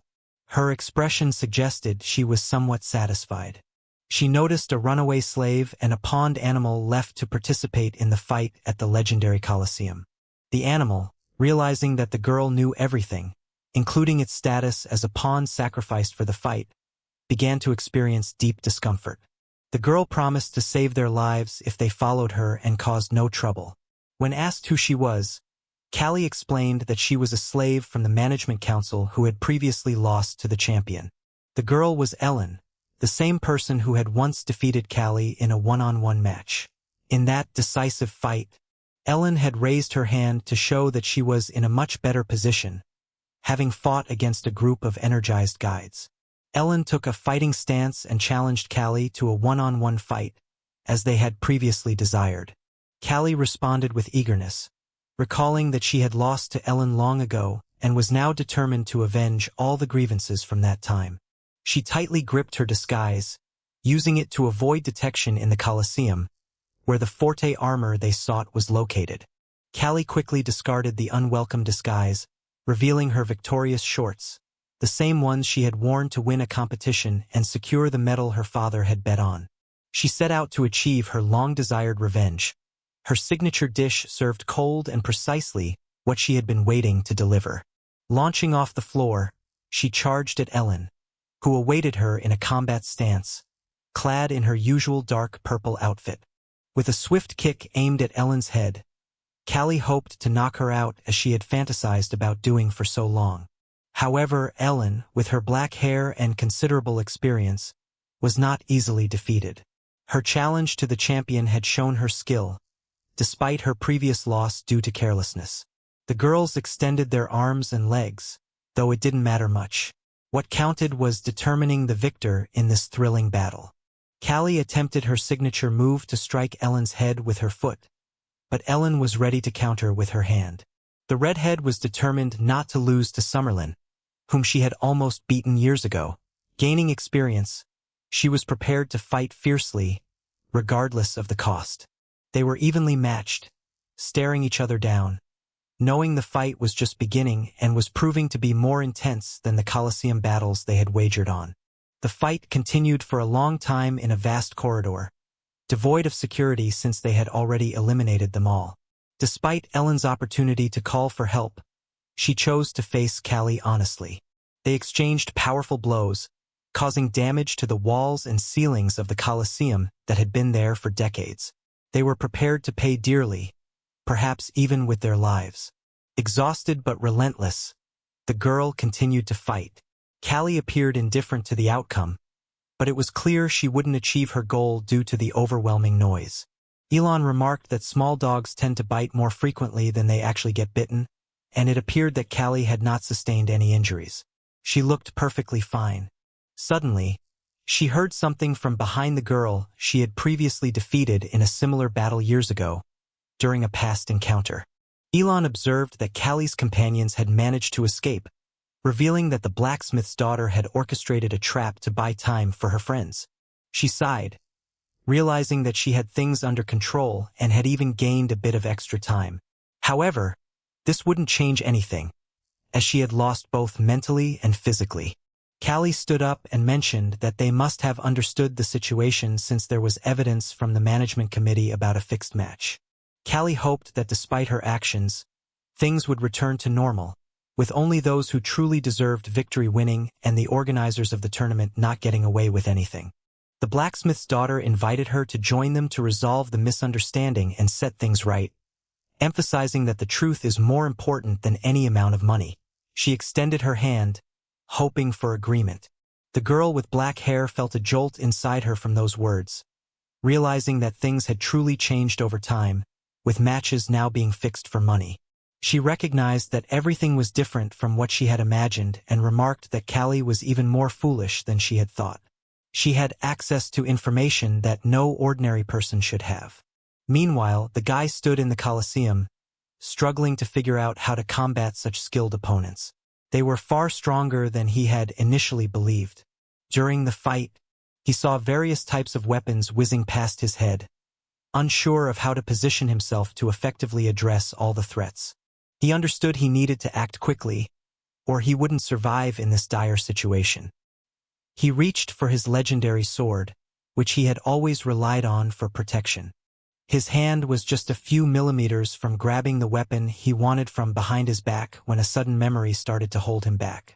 He recalled sitting with a friend, asking him about what had just happened in front of him.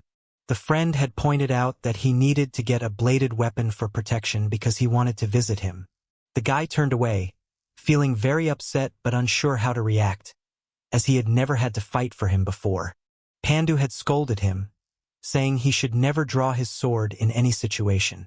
The young man was puzzled by Pandu's strong reaction to what seemed like a minor issue, as drawing a sword to protect loved ones was common among warriors. Still troubled, he scratched his head and decided to honor his friend's request by not drawing his sword again, even though he didn't want to speak ill of him.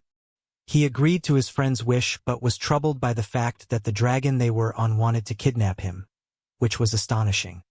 He returned to the present, contemplating what to do with his hand. He lowered it and refrained from drawing his sword as his friend had requested. He realized that drawing the sword would be the worst mistake he could make, as it would break the promise he made to his best friend. Meanwhile, the magician acted swiftly, throwing all his axes at the guy, surrounding him in a square of weapons.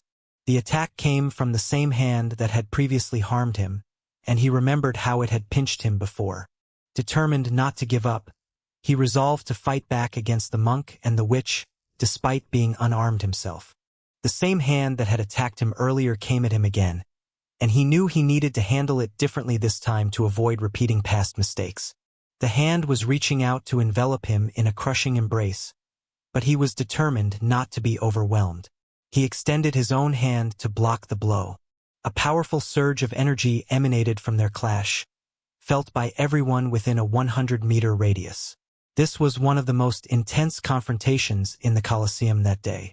As the conflict began, he noticed he was standing alone amidst a massive plume of smoke, which had appeared near him before. When he looked back, he saw that he was unharmed and saw two enormous fingers behind him. It was nothing short of a miracle. He stood next to the giant hand, which began to dissolve before his eyes.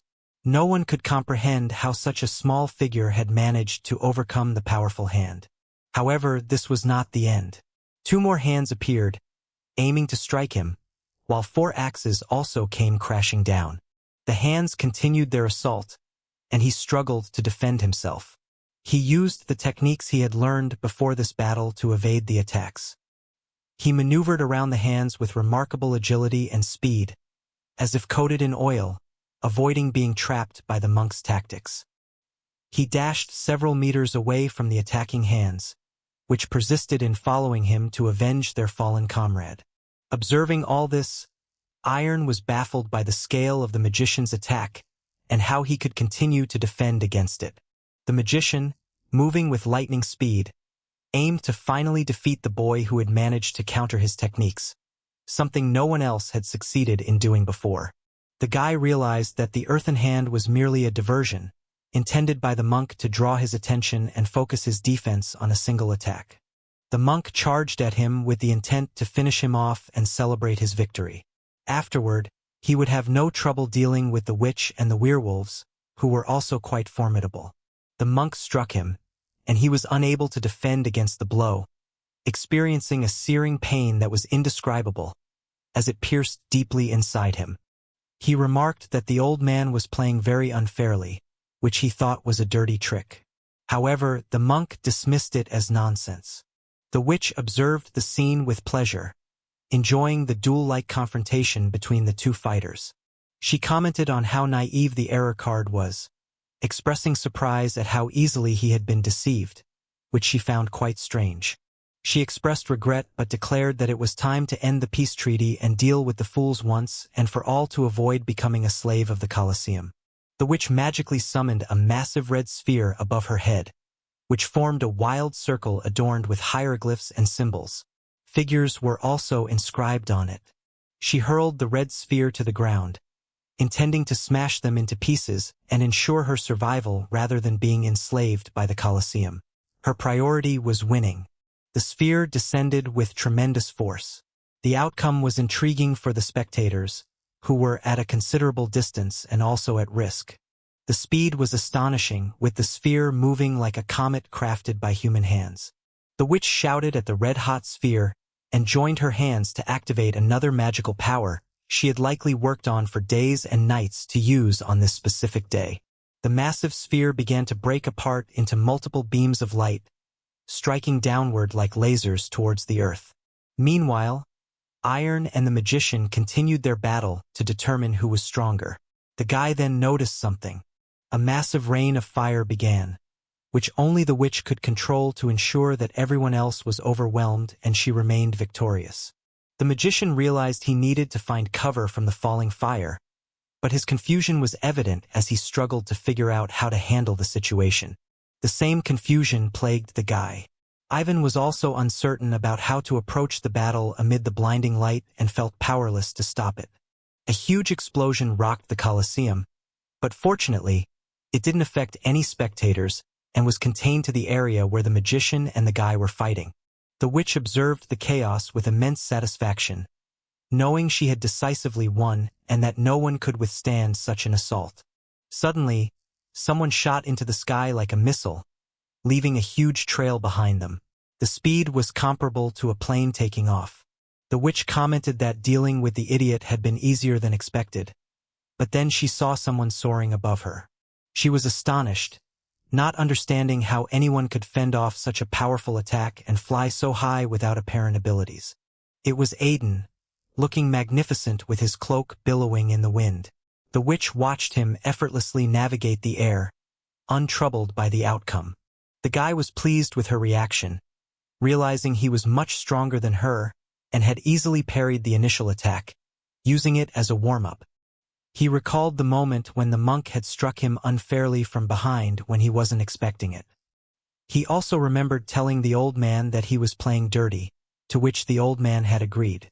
Memories of an axe flying close to his head lingered as he hovered above the witch. It turned out that the monk had suggested they team up to eliminate the witch, questioning if they weren't allies since they had appeared to agree earlier. The monk revealed that the witch had deceived him and that he had exposed her plan. He knew she intended to eliminate both of them and understood that fighting a flying witch would be challenging for sword fighters. He explained their plan, and they both looked up at the sky, realizing they needed to avoid being hit by her initial attack, which she was preparing. He inquired about their strategy for the near future and how they planned to unite against the witch. The monk raised his hands, thanks to the axes he had thrown to the ground, and the guy positioned himself where the witch was expected to rise, aiming to shield himself from the explosion Sabrina had planned. The explosions were indeed powerful, but the hands managed to protect them from the witch's aerial assault. Sabrina, meanwhile, watched from above. The monk warned him to be very cautious, as her fire could easily kill them. He then joked that magic was very elegant, laughing at his own humor. They decided to put their next plan into action, with the monk urging him to act quickly.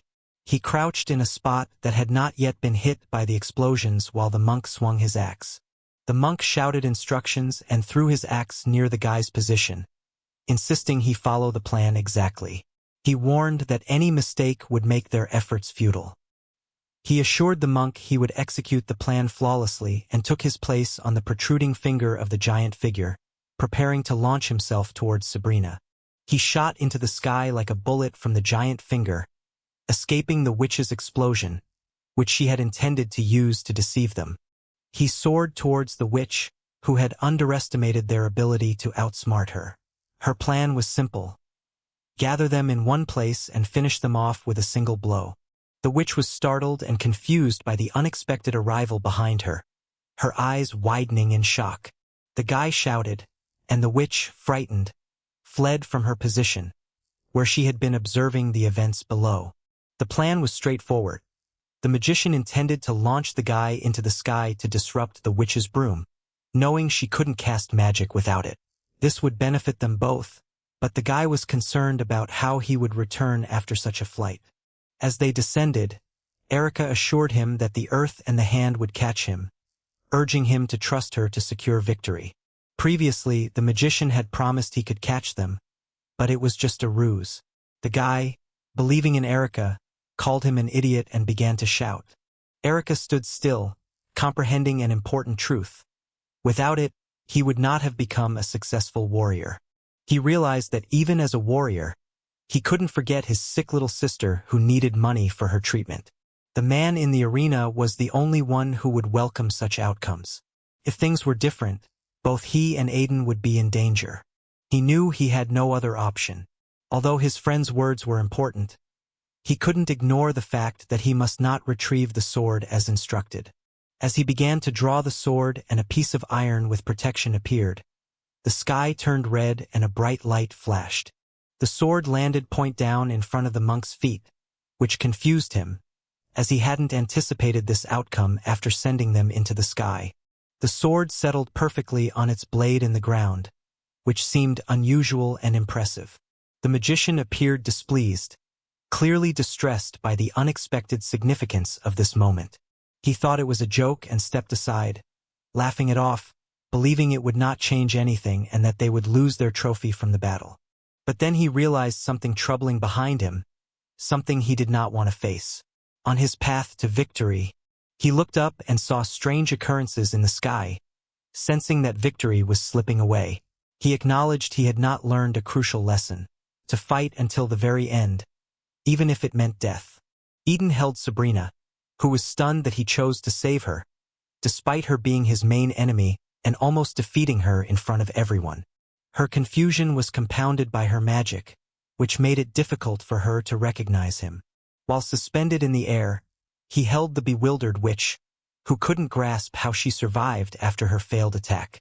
He declared that, no matter how much his friends might complain, nothing in this harsh world was more valuable than a human life. The spectators were thrilled that he managed to save the lady, even though it was unusual to see him flying in the air. They were puzzled, as he appeared to be a man rather than a monster. The champion, who was watching from his seat, was furious. He had already damaged the district police officer's property in his anger. He couldn't comprehend how such an event was possible, as he had rarely seen anything like it in his long life. Others were equally stunned. The fans were also baffled, as the guy continued to soar through the air like a dragon, which was surprising because dragons had long been extinct. The guy was flying without wings or a broom, a feat not forbidden by the gods. For years, it was well known that ancient legends spoke of someone with such power being able to end all life in the world, making victory seem impossible. It was believed that someone with such abilities could obliterate all life and nothing could stand against them. He landed on the ground where people awaited him, still leaving them puzzled about how he could fly without wings or a broom. It was clear that revealing his weapon would be detrimental. He gently set the girl down, whom he had saved despite her not being his close friend, illustrating his commitment to saving lives in such dire situations. Over time, his actions seemed to cast him as a demon to those around him, who were fearful and reluctant to confront him directly. She mentioned that people wouldn't like it much and would start to fear him. That's exactly what happened, and the witch screamed at him to stay away. The monk who betrayed him for personal gain fled to claim a cash reward for himself, as there was no other option. The magician exclaimed that this guy was nothing but a monster and the very legend that every resident of these cities had heard about. Meanwhile, the lady stood discussing crucial matters. Alan argued that no matter what she did, the world would remain unchanged. And do they truly believe in the tales of noble battles in the Colosseum? Previously, they still placed bets in this city. Callie was visibly displeased, and it was clear from her expression that the girl was speaking the truth to challenge her claims about spacers and noble fights. Elon explained to her in simple terms that with 4 days' arrival, all these activities became legal, and no one had to resort to underground dealings anymore. The Colosseum captured the townspeople's attention, diverting them from politics, which every city needed. That's why Rose built it, to entertain people in the evenings. The champions thought they were becoming lords, but they were merely Count Rose's puppets, which benefited him greatly. The man managed to amass wealth and treasures through a management council that included many people knowledgeable about these affairs. As Callie listened, She realized it was a fascinating system that had made the country richer and stronger, significantly impacting the economy. She explained that his grandfather tried to reveal the truth and was sentenced to death, which left the family in poverty, a situation she deeply regretted. Ellen recognized the opportunity, leapt from her place behind Callie to grab her, and finally fulfill her duties, which included not disclosing this information. She grabbed Callie from behind, making Callie feel very awkward and unsure of what to do. Hearing such legends from the black-haired girl, Ellen tightened her grip and began to choke her, making it hard for Callie to breathe. The enemy panicked, leaving her unsure how to handle the situation. Ellen was jealous of Callie running around in expensive shoes and new dresses that her father worked tirelessly to afford. Ellen, on the other hand, couldn't even afford a crumb of bread. Despite the new understanding, she realized the entire problem. The girls remained jealous, and she noted that Callie only acted once she learned about the collapse of the system that the entire city's society was built on. It wasn't done anyway. The world wouldn't change, and everything would remain the same. Count Rose developed this whole system for a reason, and it would endure for a long time, passing from generation to generation. Forte would be replaced by other, more cruel and vile fighters who were also part of Count Rose's system.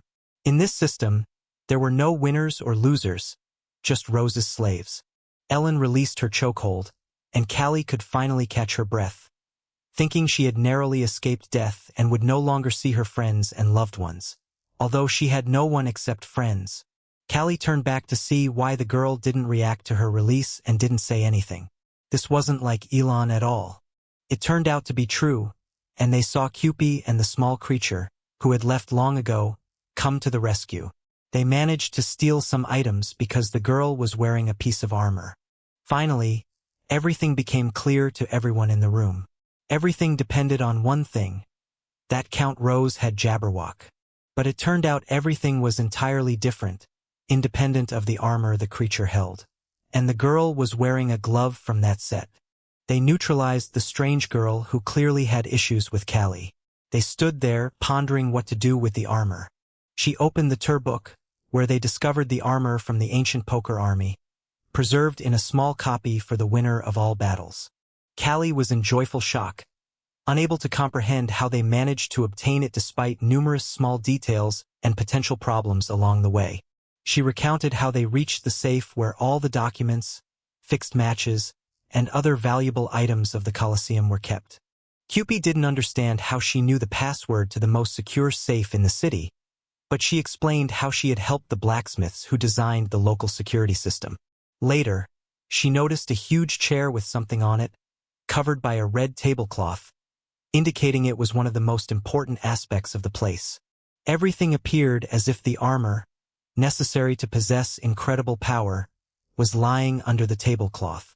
She then lit the walls with a new red light to reveal what was underneath, since she was in such a secret place as the city's main safe. She called the animal away so it could watch everything, knowing it was very smart and knew many stories it only shared with its loved ones. Upon seeing everything, the animal dropped everything on the floor, scattering the documents like candy wrappers. The small creature pointed out the armor to him, and she told her to take it and leave immediately to avoid being spotted and hand it over to the authorities. Even the champions were predetermined by the management committee. All matches were fake except for the qualifying ones. Callie stood and looked at this armor that had brought so much trouble and suffering to the city ever since Forte became the champion. She realized that during this time, nothing had changed and the committee would face consequences, even though she wasn't the daughter of a blacksmith who made significant contributions to this culture. At the same time, a new group of guards rushed in to capture them and prevent them from revealing any information. They understood the urgency to escape but had no idea how to get past such a large number of guards. Callie knew this wasn't her first fight and that it would be challenging to deal with everyone while also protecting the two behind her. They were surrounded by a vast number of guards, with seemingly no way to escape unscathed. At that moment, she decided to become a hero, saying it was time for him to take action. He asked if she had a plan to achieve a good result. He explained that they possessed the most powerful weapon in the place and urgently needed to use it to survive. Meanwhile, Everyone in the Colosseum was terrified that the legend had come true, and there was someone who could make it a reality, threatening their lives. They immediately ran out of the Colosseum, shouting that the prophecy had been fulfilled and a monster had been born that could destroy everything, putting all of humanity in great danger. People were shocked by the terrible news, fearing for their families and the possibility of never seeing their loved ones again. The stands were empty. Everyone was terrified by the shocking news and rushed home to save their loved ones. Aiden couldn't understand why they were upset since he had saved a girl he didn't have to, even though she was his enemy who needed to be neutralized for him to survive. The guy noticed that the same monk who had once teamed up with him, but later betrayed him for personal gain, was behind him. As soon as the guy approached him, he screamed in horror, telling him to stay away and not offer any help, especially the help he had given to the girl. It turned out that he had approached to retrieve his sword, but his friend didn't allow it to prevent any harm. The monk's betrayal was significant, and the price for betrayal was death. All this time he had been holding back, and he suddenly decided to calm down by putting his sword away. This action prevented him from flying any longer. He stepped on the ground as if it were some heavenly substance, which no one expected, and feared that this could happen on a day of judgment. Forte realized this was his only chance to gain many opportunities that other participants and residents of the city clearly lacked. Aware of the risks, he concentrated intensely, breaking part of the Colosseum wall with just one clenched fist. He pushed off the wall, rushing towards new ideas connected to the guy he allowed to pass without surrendering his weapons. After all, he had told him to do this. Forte landed on the ground from a great height without feeling any pain. He knew how important this was to him. This was his chance to prove his real strength to everyone, even those who knew the matches were fake and that Count Rose had underestimated him as a master. He rushed towards the levitating guy and the monk lying on the floor, fearing for his life. At that very moment, Forte began collecting his legendary armor, which had been used by the ancient poker army. It was surprising that the armor still remained on living people after such a long time. He gathered it in flight, realizing this was the opportunity he had been waiting for to show everyone his true self, not just in words. I then turned around to see what was happening and who was left in the Colosseum. You could see that he could fly thanks to his weapon. He noticed that behind him was the very armor he needed to obtain in order to complete one of the 5 foretold tasks. To survive, he raised his hand to block the monster's blows and the iron attacks, realizing that the battle would be tough since his suit was slightly damaged, which was definitely a problem. He was being hit hard to achieve an ace path victory, which he desperately needed to regain his true self. He pushed the opponent away, sending the iron flying, and, despite not expecting such a strong counterattack, he managed to retrieve his sword, which enabled him to launch himself. He was propelled quite far, not expecting that he would be kicked with enough force to be moved, as no one had managed to do that before. He knew that he would need to repeat his actions to survive against such a formidable opponent, especially while wearing the legendary Jabberwock armor. He discarded his sword, which had granted him magical powers, endowing him with incredible strength and abilities. He realized he needed to take control of the situation, so he pushed off from the Colosseum wall to regain his composure and demonstrate his true capabilities, not just through words. He hadn't realized that he had encountered his strongest rival, which led him to this place and the renowned Colosseum where battles were held. Despite being thrown into the wall and unable to block, he strangely remained confident in his victory, which felt peculiar. Forte expressed regret that there was no one available for him to battle. However, he claimed that today would be remembered in history because he would defeat the one who came to eliminate everyone. He raised his finger, proclaiming that people would toast endlessly to the greatest warrior and victor of the fight. He pointed at him and demanded that he beg for mercy. Otherwise, he would face consequences on the first day and be unable to move forward without assistance. Aiden couldn't believe what the other person thought of himself. Did he really believe he could defeat him? It seemed like a foolish notion, regardless of how skilled and capable the person was.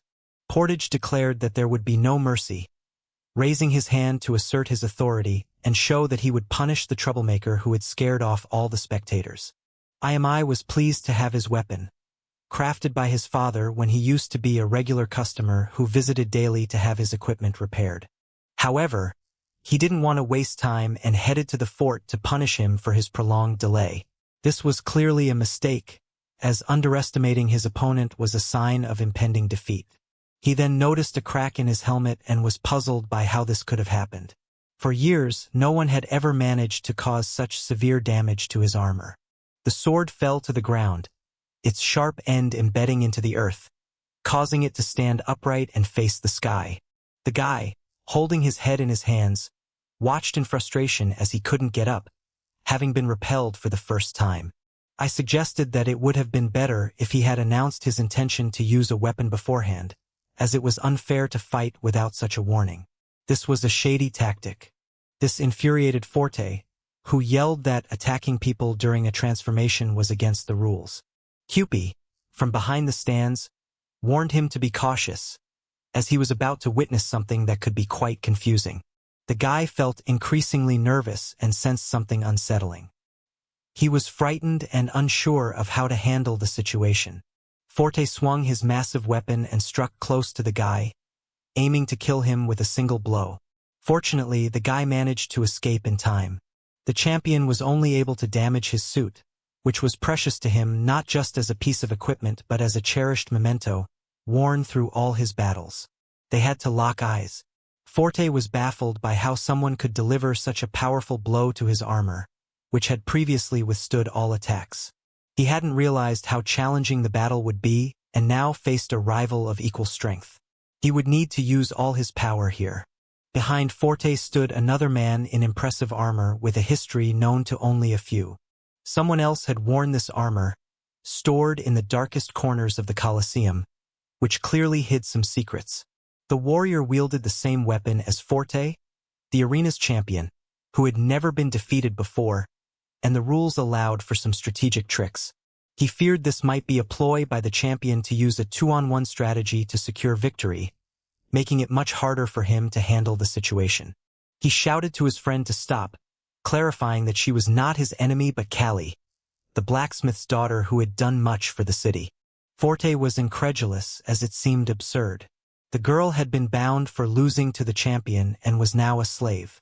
Callie attacked with her sword to avoid drawing too much attention from the other armored figure, and fortunately, the guy managed to recover from the harsh blow. Aiden couldn't comprehend the situation as the warrior struck him directly, leaving him no choice but to start defending himself. Cupid then gave a different account of their recent events.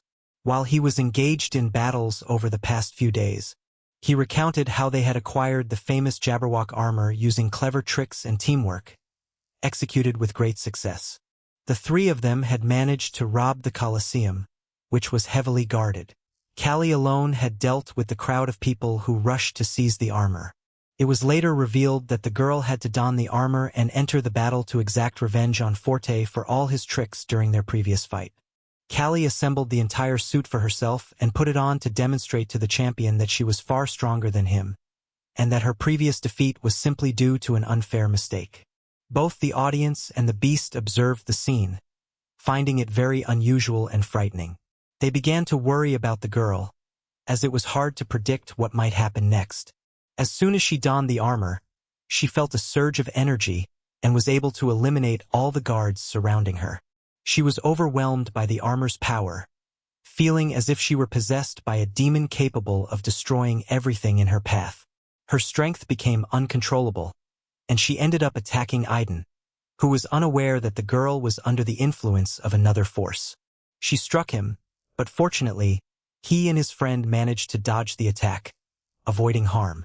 However, defeat was very close, which was far from ideal.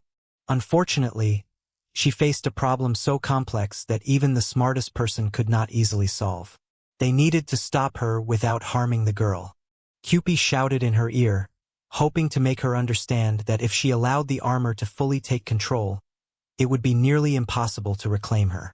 The armor quickly transformed her, and she used its power to lift Cupid above her head. Cupid was terrified, as his life was in grave danger. Callie hurled him far away from her location, prioritizing her more important tasks over dealing with Cupid. Fortunately, Aiden knew how to fly and managed to catch his friend gracefully, realizing how significant his own powerful abilities were. Callie struggled with all her might to control herself, determined to show that she would not be subdued by anyone, not even for a single day or minute longer. Unfortunately, Alan was right. There were no guarantees they could change anything in this cursed world and foolish city. However, she knew of one infallible method, the strength that had helped her achieve 10 consecutive victories. Cuyp warned her that she was treading a well-worn path. Many revolutionaries begin with a quest for justice but end up becoming the very thing they once despised after facing failure. She countered that she was different and would not yield to these arrogant people who thought they could break the daughter of the great blacksmith with mere metal. Despite this, the armor continued to control her, and she engaged in battle with the guy and a small animal, who were unprepared for the armor's powerful effects. She attacked with all parts of her body and whatever objects she could find, trying to hit them as effectively as possible. She seized every opportunity to defeat the guy who possessed immense energy. Forte could have ended the conflict quickly by taking his sword. I hadn't claimed that this was likely to be the treasure of the Demon King they were searching for. Our beast was simply frustrated that his reliable information was being ignored. Callie refused to give up as the armor fully possessed her, and she was determined to eliminate anyone who interfered with Count Rose, whom she served through this metal suit. Suddenly, the guy realized that her armor was essentially no different from any other standard armor, and he knew how to fight against it. Indeed, while her armor was unique, made of tougher steel and imbued with strong energy from the fairies long ago, it was not vastly different from common armor. She yanked him by his cape, insisting that he had witnessed something unusual happening to her earlier, and that it wasn't at all what he thought. The beast noted that it was merely the glove she wore that had granted her abilities she would not have possessed otherwise. Meanwhile, the girl kept attacking him because the armor had taken control of her, and despite her best efforts, she couldn't regain control. She knocked the small animal off Eden's cloak with her sword. Eden yelled at her not to cause any damage, clearly worried. The guy reassured him, saying he knew what he was doing. He grabbed the sword with his hands and began performing unexpected maneuvers that the girl had not anticipated while wearing the armor. He pushed her with the weapon, but she struggled to hold her ground and fell back slightly, aiming to secure her victory over him. Suddenly, she managed to execute a powerful leap, demonstrating her ability to cover a long distance with her jump. She swung her sword, signaling her dominance and making it clear that he should not proceed without her permission. She activated a feature on her sword, causing it to spin in a circle and create a swirling effect, which was truly spectacular. Despite the weight of the armor, she struck at him multiple times with impressive speed. However, the guy remained unaffected by her blows, as his ability to fly provided a significant advantage in the competition. I hadn't considered that he needed to dodge more quickly before. The armor made the girl stronger but slower, creating a significant disadvantage. Realizing this, he took advantage of the situation. As she aimed to strike him with her weapon, he moved forward to execute a quick maneuver he had devised. He touched her armor, intending to deliver a critical blow. His touch was meant to neutralize her, though not permanently. He managed to push her away, leaving her barely able to stand after the powerful strike. Callie was confused about how to respond, as the armor's control over her made it difficult to act, and the guy had hit her effectively. I didn't understand. The girl was incredibly brave, focusing solely on offense with sweeping movements that significantly impacted the battle. Yet, we must not overlook another fighter who was highly regarded and considered the best in the city in recent years. As the reigning champion, he was enraged that these two had dismissed him so easily, especially by some unknown person. He was one of the city's greatest warriors. He removed his helmet, feeling it was unnecessary, and aimed to prove that he was capable of defeating them despite his apparent disadvantage. The helmet fell to the ground with a loud clang, reflecting its legendary status. Despite efforts by the fairies to make it lighter, it remained quite heavy. Suddenly, he experienced a profound weakness. He didn't understand what was happening, and his face showed signs of impending trouble. Forte was infuriated by the situation, struggling to comprehend how someone dared to challenge him, the champion of the city, now under Count Rose's rule. He expressed his frustration to Callie, questioning why she was siding with a newcomer instead of attacking him to prove her worth as a champion. The girl was completely out of control, her mind clouded with nonsense. It was evident that such taunts only fueled her determination and made the situation more amusing. Callie declared that as the bearer of the strongest armor, she could easily distinguish between a true champion and a weakling. She believed Forte was weak and reliant on his armor. She added that she would express all her disappointment upon claiming the desired trophy, emphasizing that her primary goal was not to lose to someone like him. She reminded him of her consistent victories, contrasting them with his perpetual failure. Despite his attempts to be a top fighter, he remained a loser in her eyes. She realized that the armor she despised was actually making her stronger with every attack. Despite her previous weakness, the armor enhanced her power continuously. Callie declared that his petty grievances could never match the intense fire burning within her. Unable to contain herself, the armor began to crack from the sheer force. Forte pondered this and lowered his head, feeling lost and unsure. The girl had laid everything bare, and he found himself in an uncomfortable position. However, this only fueled his determination. He told her that he could now show her a level of despair she had never experienced, a despair he had faced from constant defeat. An extraordinary power began to emanate from Forte, glowing with a blue and turquoise energy. He was determined to prove he deserved his champion title. As the armor continued to break apart, Callie's strength grew with each passing moment. Her frustration increased as the champion refused to concede. Even though she wore similar armor to Forte's, red flames erupted from her hands, transforming her into something demonic capable of destroying everything around her according to her will. Forte began to gather the scattered pieces of armor around Callie, who was consumed with a desire to destroy and kill, driven by the uncontrollable nature of her armor. The magical armor, coveted by everyone in the city for its invincibility in Colosseum battles, started to drift away from Callie. It was highly valued because it was an easy way to earn money. She couldn't comprehend why the armor was breaking apart. The situation didn't improve her mood, as the obsession with the armor was fading. She was half disrobed from the armor, and there seemed to be no magical explanation for how it was coming off so easily. It turned out that Forte had expertly managed to secure her, pulling her close while ensuring he remained fully equipped. The armor, merely a piece of fairy-forged metal, was no match for his skills. The energy from the force he encountered began to tear him apart in the brief moment he was in contact with it. This was beyond any logical explanation, as he simply pulled her armor toward him in that instant. He was bewildered by what was happening to him, having never seen anything like it before. It seemed that everything he had heard was true, and the fairy really did respond in such a manner.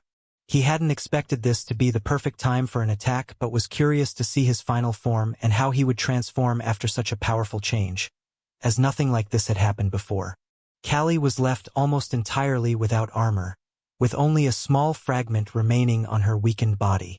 She needed help because she lacked the power. It was merely the metal driving her actions.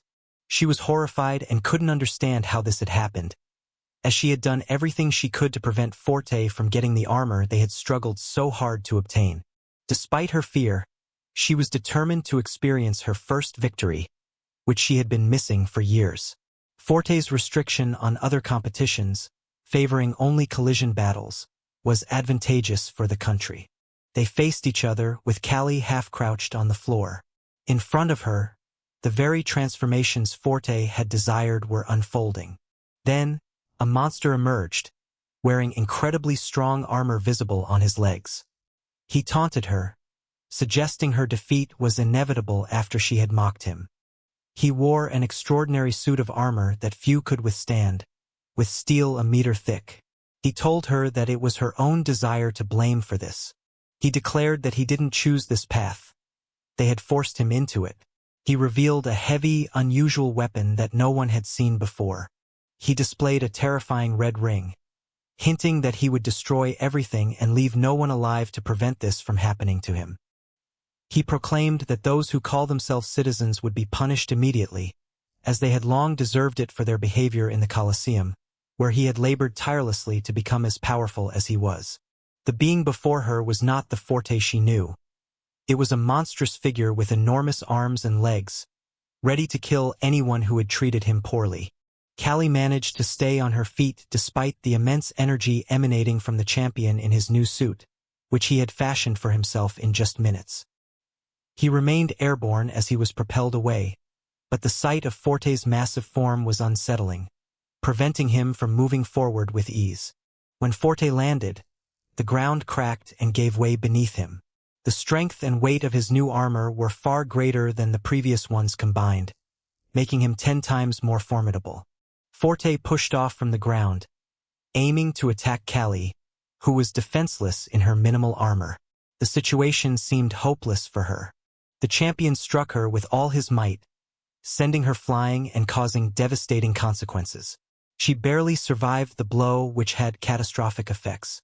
The impact created a massive crater, one that few could traverse.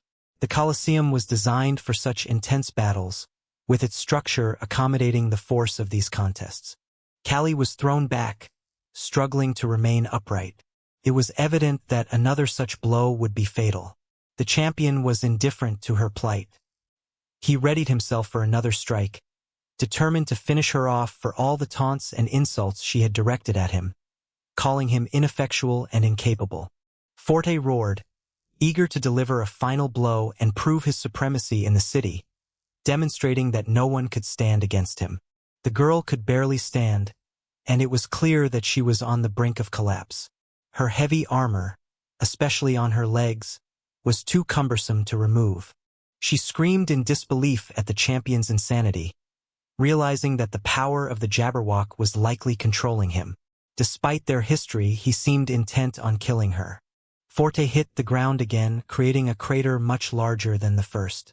Callie lay on the floor, utterly defenseless and without any means to survive.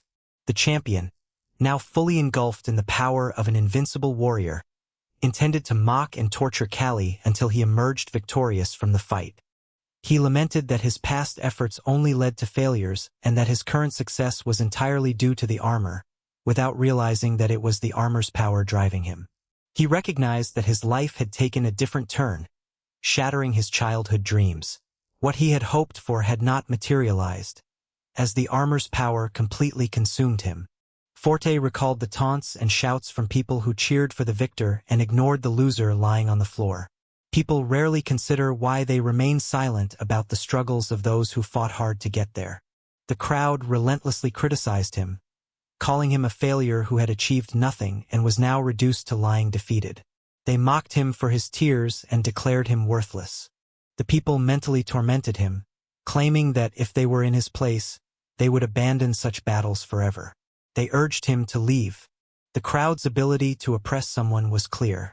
If someone failed to meet their expectations or didn't deliver the victory and money they desired, they would be ruthlessly judged. Forte felt it was unfair that they laughed at him despite having nothing left to lose. He had never held the champion title that every fighter in the Colosseum aspired to. He hoped people would eventually recognize his suffering and his efforts to improve despite the adversity. While anyone could give up, only a few fought persistently for their dreams. Day after day, he felt the weight of rejection. The entire city seemed to despise him, particularly within the Colosseum, where only the most formidable warriors competed.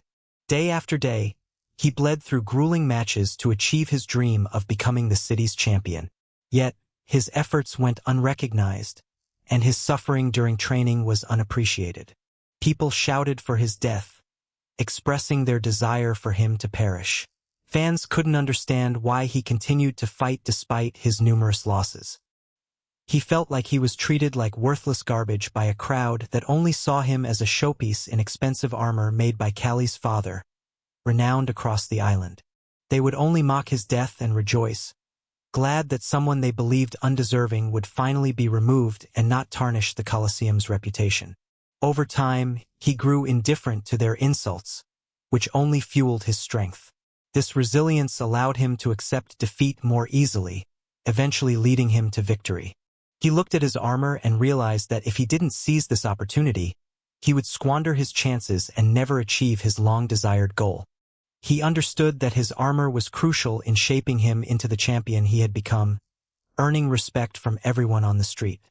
Callie recognized that her rise to fame was similar to his. Her strength and perseverance helped her win a competition called Run, Run, despite people's doubts. She was aware that many criticized her success, claiming she won by luck and didn't deserve it due to her lack of sacrifice. They believed her victory was a result of her father's wealth. Callie saw the whispers behind her back, asserting that her success was solely due to her rich father buying her expensive clothes. The criticisms weighed heavily on her. She felt she would lose her sanity if the relentless criticisms continued, as they often included unspoken reproaches about her mother's death. Meanwhile, someone urged Callie to stay alert, pointing out that she seemed oblivious to the reality of her situation and focused only on her past triumphs. Callie began to snap out of her shock, struggling to process the harsh and unsettling memories that had overwhelmed her. She looked ahead and realized that grave dangers were approaching, and she needed to act quickly to save her life, which hung in the balance. The champion landed a powerful blow to her chest. Fortunately, she still had a small piece of armor protecting her, preventing him from fully assembling his deadly suit. The force of the blow caused his hands to recoil, and he remained motionless, unable to move swiftly due to the heavy armor he wore.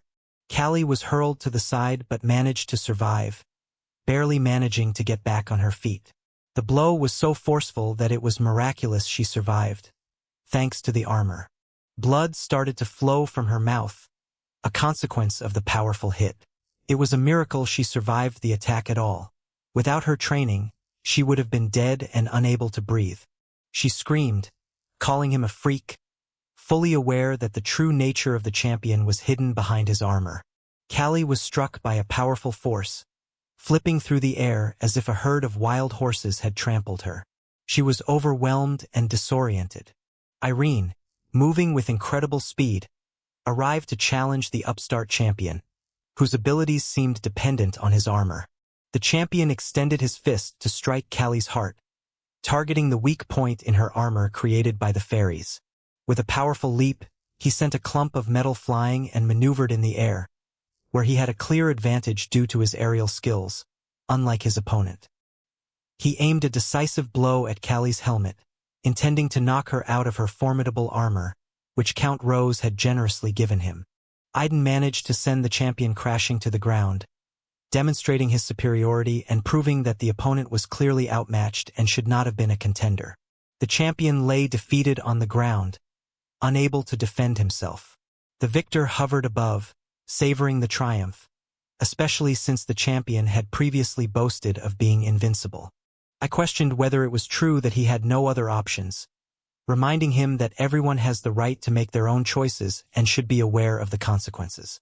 The champion was incapacitated, unable to respond to the victor's taunts, as his massive armor had been forcefully slammed into the ground. I remained in the air, observing as the heap of iron began to rise again after the severe impact inflicted by the victor. The champion, refusing to admit defeat, picked up 2 large stones to hurl at his opponent in a show of defiance. He clutched the ancient floor of the Colosseum, releasing his frustration and anger, as the victor's words had struck a nerve and caused him great pain. Forte declared that people could not fathom the torment and challenges he had endured to reach his current state. He lifted 2 layers of earth, about a meter deep each, and shouted that no one could truly understand his suffering, which was beyond what anyone would wish on their worst enemy. Aiden felt uneasy, realizing that this monstrous display of power could cause significant chaos, having already frightened much of the city. Despite his fear, he flew up as he was accustomed to doing. Forte performed a strange maneuver, sending the lifted earth into the air and causing a massive explosion over the city, which had long been in disrepair.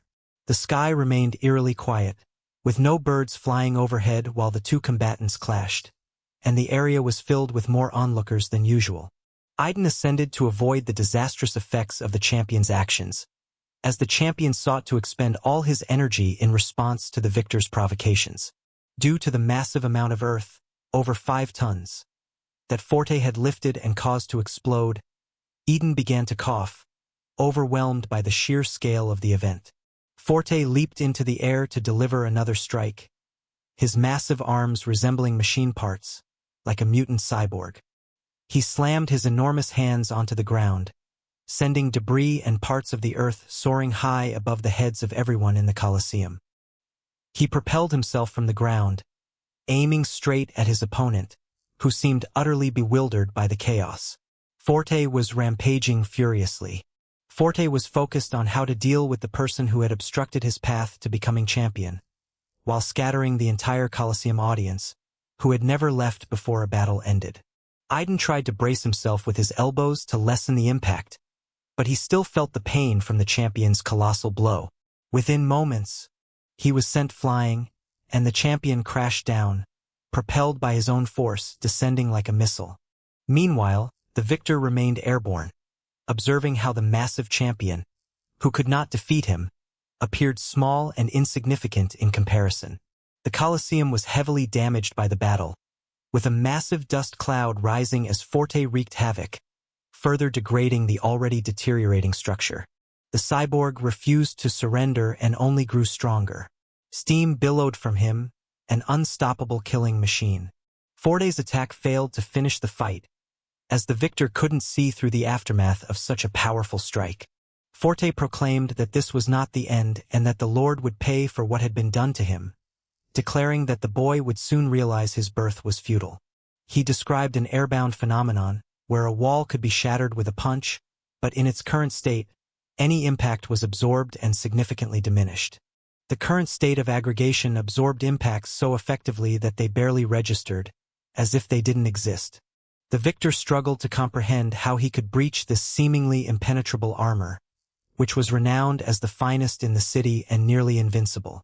Callie shouted that, in this situation, drastic measures were needed, whether squeezing or stabbing, to create significant results and make an impact. The animal suggested it might be an earthquake, but the girl reassured that it was just air vibrations and there was no need for concern, as it would soon pass. Forte seized every opportunity to demonstrate that he was a true champion, indifferent to the consequences he faced. Callie warned Aiden to pay attention, as the relentless champion aimed to finish him off and claim the long-sought glory he had pursued his entire life. The guy turned around, bracing for the next attack from the relentless ironclad foe, who had already worn him out throughout the day. He wished for a chance to rest. Forte broke all the rules of combat, attacking from unexpected angles and undermining Aiden's belief in his own strength, which was crucial for Count Rose's plans. Forte landed a powerful blow to Aiden's face, causing several creases to appear on his cheek. The unexpected and forceful strike caught Aiden off guard. The Colosseum began to collapse in front of everyone as the ground shook. It seemed unlikely that anything could be salvaged except through costly state-funded reconstruction, which was not in the Count's interest. The Colosseum was being dismantled with every blow Forte delivered, crumbling into pieces. His sole focus was victory, regardless of the destruction. Forte's incredible power created a massive hole and covered everything in dust, breaking through multiple stages of the Colosseum. Amidst the chaos, something began to glow from beneath the debris, appearing as a faint light emerging from a dark void. Eden, seeking revenge for the wrongs done to him, decided not to give up easily and shot out of the crumbling Colosseum like a bullet from a sniper rifle. He extended his arm forward like Superman, determined to put an end to this once and for all. He was thoroughly exasperated with the champion, and the constant battles no longer fascinated him. He needed to get some armor. His anger grew, making his face increasingly terrifying. He recalled all the worst moments of his life to channel all his negative energy into the unfortunate person who was about to face his wrath. He did not rush toward the champion, whom he was eager to avoid, with the sole purpose of winning to protect his loved ones, particularly his animal companion, Koopy. He darted toward the champion like a speeding bullet, having quickly devised a plan to gain some advantage in the fight. He finally emerged from the hole where the champion had trapped him, placing his hand at the end of the dark, long tunnel that was completely devoid of any life. He looked at the champions and realized that only he could stop this monster, thanks to a secret power he had kept hidden from everyone to keep his advantage unknown. Iron decided to make the most of his time and quickly flew to the fourth opponent, fully recharged after resting while the guy was stuck in the tunnel he had just escaped from.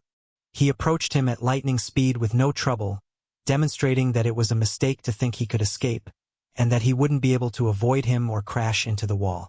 At the fort, he anticipated that this fool would seek revenge, having fought not only with him but also with Sabrina, who was determined to unleash fire upon him. Callie continued to observe from a distance, unsure of what was happening, as she stayed away from the military operations to avoid getting caught in the crossfire. Forte claimed that he was far stronger and that it would be wiser to surrender. They mocked him, suggesting that the guy was merely waiting for the right moment to give up and admit defeat. I said that he was the one destined to defeat the Demon King and therefore could not afford to lose to someone like him. He explained that all his strength came from the absurd demonic armor. Forte couldn't grasp who this Demon King was or how his armor related to it. He saw himself as just an ordinary person who had been fighting tirelessly to become unbeatable. Iron flew up to him with the intention of settling things quickly. He aimed to strike him directly in the face and knock off his helmet, which wasn't in the best condition anyway. He swung his hand to hit the precise spot he had targeted before. He hadn't succeeded previously, but now he had a chance to correct his earlier mistake. However, this was a straightforward move that the large opponent could easily anticipate, preventing Iron from landing a swift blow to his head that would have caused significant damage. The photo revealed that the guy was very naive, and he could have performed such an action earlier, before reaching his current level of development. His hand trembled from the ease with which the opponent blocked his attack, without sustaining a single scratch. It was truly astonishing. He was baffled by the situation, as the guy had previously defeated a dragon with one hand effortlessly, and now he had to struggle against him.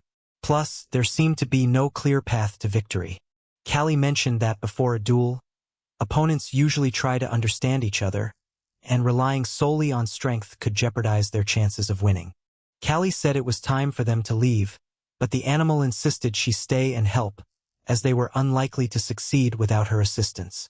Anticipating this, Callie knew Koopy would plead for her to stay and help, as her support would make victory much more attainable. She grabbed the animal by the cheek and told him they couldn't manage without her help. It was crucial for them to get her assistance. Callie understood that things were about to change significantly. She looked back, knowing that the past would be left behind and that changes, no matter how difficult to imagine, were imminent. Her major mistake was an important action she failed to notice and take, which she had overlooked. During her battle with the champion, she overlooked a crucial detail in her attack. She intended to leap and strike him on the helmet with her sword, but while the metal shattered, the helmet itself remained intact. Callie recalled how agonizing and humiliating it was to face this new form of defeat, which was a first for her. She had enjoyed a winning streak with 10 consecutive victories, which she felt she rightfully earned. She remembered how she had distanced herself from her old friend Elon, completely ignoring him and disregarding everyone else. She was enveloped in a misguided sense of justice driven by her desire to avenge her father's death, accompanied by ongoing anxiety and distractions. Although Elon had nearly killed her, she was always rescued by loyal friends who came to her aid in critical moments. Without them, she would have been dead long ago. Callie realized that, thanks to Elon and his friend, she was still alive, and she needed to rush to save his friend, as he was also her friend. They kept battling. A massive figure of iron attempted to strike the boy, who skillfully evaded every attack while trying to land at least a few small blows. Forte proved to be stronger than anticipated, managing to throw him in the direction of the girl who was rushing to assist. The attacks grew increasingly forceful, and despite his efforts to dodge them, he was unable to escape this time. The boy collapsed to the ground from the impact. Callie criticized his poor tactics, warning him that if he continued this way, he would only end up as a useless corpse. Callie offered to buy him some time, but in the meantime, He needed to find a way to bring the opponent down and finally claim the champion's title. He was astonished by the girl's intense energy and was unsure how to defeat the enormous warrior. She urged him to consider the power he possessed. He began to realize that his strength was far greater than he had imagined and started recalling everything he could accomplish with it, though he still needed to fight like a warrior rather than just react impulsively. He realized he was far stronger than he had ever imagined. His strength far surpassed that of Forte, who was merely an ironclad brute. He discovered that he could indeed fly, which offered him remarkable opportunities to maneuver from above and strike with precision. He decided that his first step needed to be taking off, after which everything would fall into place smoothly, as his success depended on the environment he was in. She asked if he planned to fly again towards Forte while he was preparing to charge at the champion. This threw him into confusion, as his friend's well-being was his top priority. He looked back and saw that his friend had not abandoned him but had come to his aid against the formidable opponent he had struggled to defeat. The animal advised him to use his head instead of rushing in blindly. Success in this situation required mental strategy, as Forte was physically superior. He noted that the girl wouldn't be able to keep up the distraction for long against such a powerful beast as Forte. However, his friend reassured him to focus on his own task and not worry about it.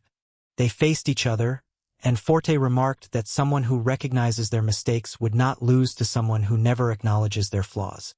Callie was astonished that her friend was in this predicament and wondered why he couldn't stop, as it only benefited the opponent and not him. Forte reflected on how she should thank him. Once an ordinary man who wanted to fight and win battles but failed and was bullied, he had become what he was due to his experiences. The champion swung at the girl, who was completely exposed, wearing only a t-shirt and shorts, having had all her armor taken earlier. She shouted that he hadn't changed, meaning he was just like the locals who had shaped him into who he was. She managed to dodge his attack despite his words, and he responded by claiming that there was nothing of the sort and that he had completely changed. During the fight, he shouted that they were still paying him with the same treatment the city's residents had given him. The girl tried to take the initiative to turn the battle in her favor. She managed to land a small yet effective blow to his center, thanks to having had a good rest. It was no wonder she was the champion of the running competition called Run Run. Forte turned around and saw that the girl wasn't fleeing but was fighting persistently, even though her chances of survival seemed slim. He thrust his fist at her, making her experience the pain he had endured over the years. She thought she might not survive the blow, as her legs were overcome with excruciating pain. Callie questioned him about the point of his actions. Did it bring him satisfaction to see his attackers strike back? Who claimed he couldn't rise above his debts?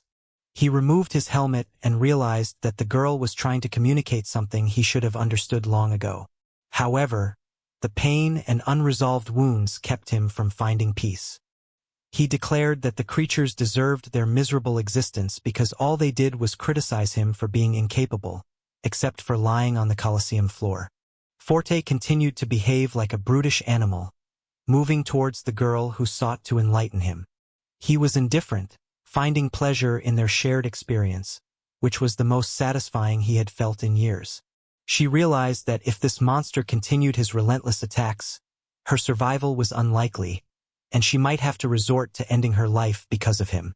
Despite her encouraging words and attempts to explain that life had its achievements, he remained unmoved and struck her with such force that she was flung 50 meters away, indicating a severe worsening of her condition.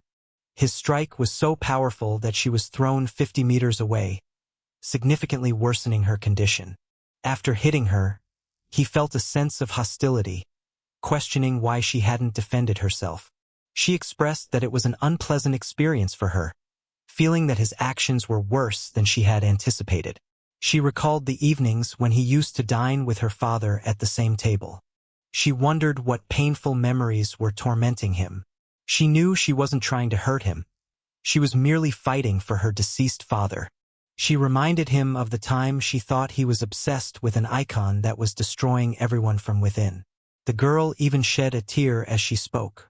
She saw him standing there, realizing he was the champion while she was a prisoner with no chance of reintegration into society.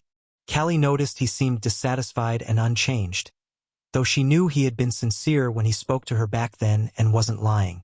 The girl shed a tear, which rolled down her cheek, acknowledging that he genuinely felt pity for her after her defeat. She was haunted by memories of their shared dinners, where he had expressed his embarrassment, and they had always been kind to him, wishing him well.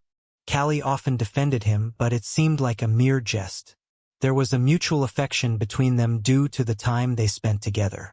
She encouraged him not to be so modest and to stop undervaluing others if he wanted to become the person he aspired to be. Her father used to tell her that he loved those around him, which made him humble. He believed that one day he would become a great fighter he would be proud of. Throughout her childhood, Callie felt that his character would only make him a punching bag, as fighting him meant an easy win. People laughed and enjoyed themselves at his expense. She was deeply affected by these words, as they truly hurt her soul, bringing her back to a harsh reality. She acknowledged that her words had likely hurt him, but he did not unleash his full anger on her and managed to contain it, despite his evident discomfort. Callie began apologizing, acknowledging that a lot of time had passed and expressing regret for all the defeats he had endured. She approached him and reassured him that it wasn't too late to correct his mistakes. His life wasn't over. He still had a chance to make things right if he desired. He agreed with her, realizing she was right. After their warm conversation, he felt much better compared to the previous night when he had seemed intent on causing harm. However, Forte declared that nothing mattered anymore. What was done couldn't be undone, and he intended to end everything, the city, the people, and himself. Callie insisted that she wouldn't allow him to go through with his plan. She believed that beneath his tough exterior, he still had a kind heart that needed to be warmed. Determined not to give up, she charged into battle to show everyone that she was ready to fight until her last breath, especially since letting evolution end would be a grave mistake. Forte did not want to attack her and remained stationary, using his armor as a shield and positioning himself to feel more secure. He felt normal again as the devil's power left him. He knew he would still cause her harm but hoped she would not suffer too much. As she rushed towards him, she noticed that while he had changed, his armor still controlled him, limiting his actions despite his efforts. When she jumped, he swung his hand with the intention of sending her to her end, wanting to finish this long-standing conflict. He struck her upward with tremendous force, sending her flying high above the ground. Survival from such a blow seemed unlikely, but her chance was slim. Fortunately, she was lucky as someone unexpected appeared and managed to catch her midair while she was falling, thanks to his sword. He held her and asked if she was all right, though it was clear from her expression that she hadn't anticipated Forte would hit her so hard. She was suddenly struck by a panic attack and mentioned that she had recognized this face from when her father had tried. Her incomplete sentences deeply unsettled everyone around her. She pleaded for guidance, hoping he could still intervene. Without his help, the world would face certain doom, and no one would be able to prevent the impending apocalypse. I glanced around and realized that what lay ahead was a daunting challenge. Forte had grown even stronger during his battles with everyone. He resembled an unstoppable cyborg, with a demonic force emanating from behind him. The only thing that could halt him was a specific item. He placed his enormous hand on the ground and gazed downward, contemplating if it was indeed time to achieve his long-held childhood ambition. As soon as he touched the floor, numerous stones were displaced and scattered around, due to the weight of his heavy armor. In reality, his action was intended to unleash immense power, forming a large semicircle with a purple-pink aura that expanded with each passing second. Cupid, being very perceptive, realized that his intention was to destroy the entire city and instructed Aiden to act immediately, or everyone would perish. The semicircle continued to expand, and the guy sped towards the cyborg, who had completely lost his sanity and was determined to remain alive in this world. Despite his high speed, he couldn't penetrate the growing sphere and ended up crashing his head into it. He sensed trouble and was concerned about the potential consequences of failing to stop it, despite his rapid flight. I hadn't yelled at the 40 to halt immediately because he had surrendered too easily and refused to confront him like a true warrior, despite claiming it was his highest priority. Nothing could halt his destruction. He continued to obliterate the world in a relentless cycle. Aiden exerted all his effort to break through, but it was futile. Forte instructed him to follow his lead, asserting that everything was over and no changes could be made. The outcome had been determined long ago, and their actions no longer mattered. I didn't tell him that he had no right to decide for everyone else whether they should live or destroy everything in a matter of minutes without consulting anyone. I urged him to assist the suffering Callie, who had endured much, and reminded him to stay calm and recall his own strength. He heard these words and turned around, continuing to force his way into the hemisphere with all his might. I didn't understand who he was living for or why he felt the need to change everything. If he failed, his beloved friend Kupi would perish with him, which he couldn't allow. He ascended high into the air to gain the immense strength needed to breach the semisphere threatening to destroy the world. He performed a somersault in the air to position himself optimally and gather the energy required to break through the sphere. I didn't realize that if he failed, everything he had would vanish instantly. Driven by this, he plummeted with all his might to end the threat. Recalling the techniques that had brought him past success, he swung his leg to shatter the sphere. Upon impact, an unprecedented surge of energy erupted, causing everything around to smoke, as if a divine presence had descended. Florida, unable to stay upright, abandoned his earlier reckless plan to end everything in an instant. The guy prevented him from doing so. After the powerful and destructive attack, I descended to ensure everyone was safe and in need of no further assistance. He appeared like an angel, and against his backdrop, it seemed as if the world was beginning anew. Thankfully, the tragedy was averted. Forte lay on the ground, and I couldn't fathom how this had happened since he was previously unstoppable. He had never encountered such a formidable opponent before. The guy mentioned that the key is to use your abilities effectively and not believe that you're invincible. Deception can only get you so far. He also referred to an elderly man, trembling as he reaches out towards akron necessary to create vibrations. He stated that his powers aren't confined to a single flight and can be applied in various ways whenever he desires. He merely showcases this ability to those he meets without needing to prove anything. He began to spin in a circle, demonstrating his ability to heat the air, which caused discomfort to those watching. He explained that power is entirely dependent on one's understanding, and once he begins to wield it correctly, he can overcome any enemy in his path. Forte questioned the relevance of this approach to fighting back, emphasizing that battles only end when one participant is dead. He continued to attack, aiming his fist directly at the guide to hit him and send the air back from where he came. He wanted to retaliate for the tampering with his suit. However, the guy calmly blocked the attack, having mastered his power to the extent that only his own mind could limit him. He calmly held his fist, stating that the crucial aspect is how you use your strength, with technology handling the rest. It was peculiar to see the small guy manage a massive metal structure that remained still and struck effectively. He emphasized that it's all about vibration, as it creates a shockwave that is critical to the outcome of the battle. He demonstrated his understanding by showing how it works in practice, insisting that his knowledge was genuine and not based on myths. He decided to end the confrontation by flying up to confront the giant titan, who believed he was invincible and irreplaceable. I didn't push him too hard, but the shockwave sent him flying far away, as the guy explained the true essence of the battle. Despite this setback, the champion wasn't discouraged. He noted that his opponent had grown stronger, which only motivated him to fight harder. I then informed him that the girl had spoken those words for his benefit, giving her time to prepare him. The boy mentioned that if he depended on his team rather than the cumbersome armor, fighting would be much easier. The support from his team could uplift him and help him avoid getting bogged down by his own thoughts.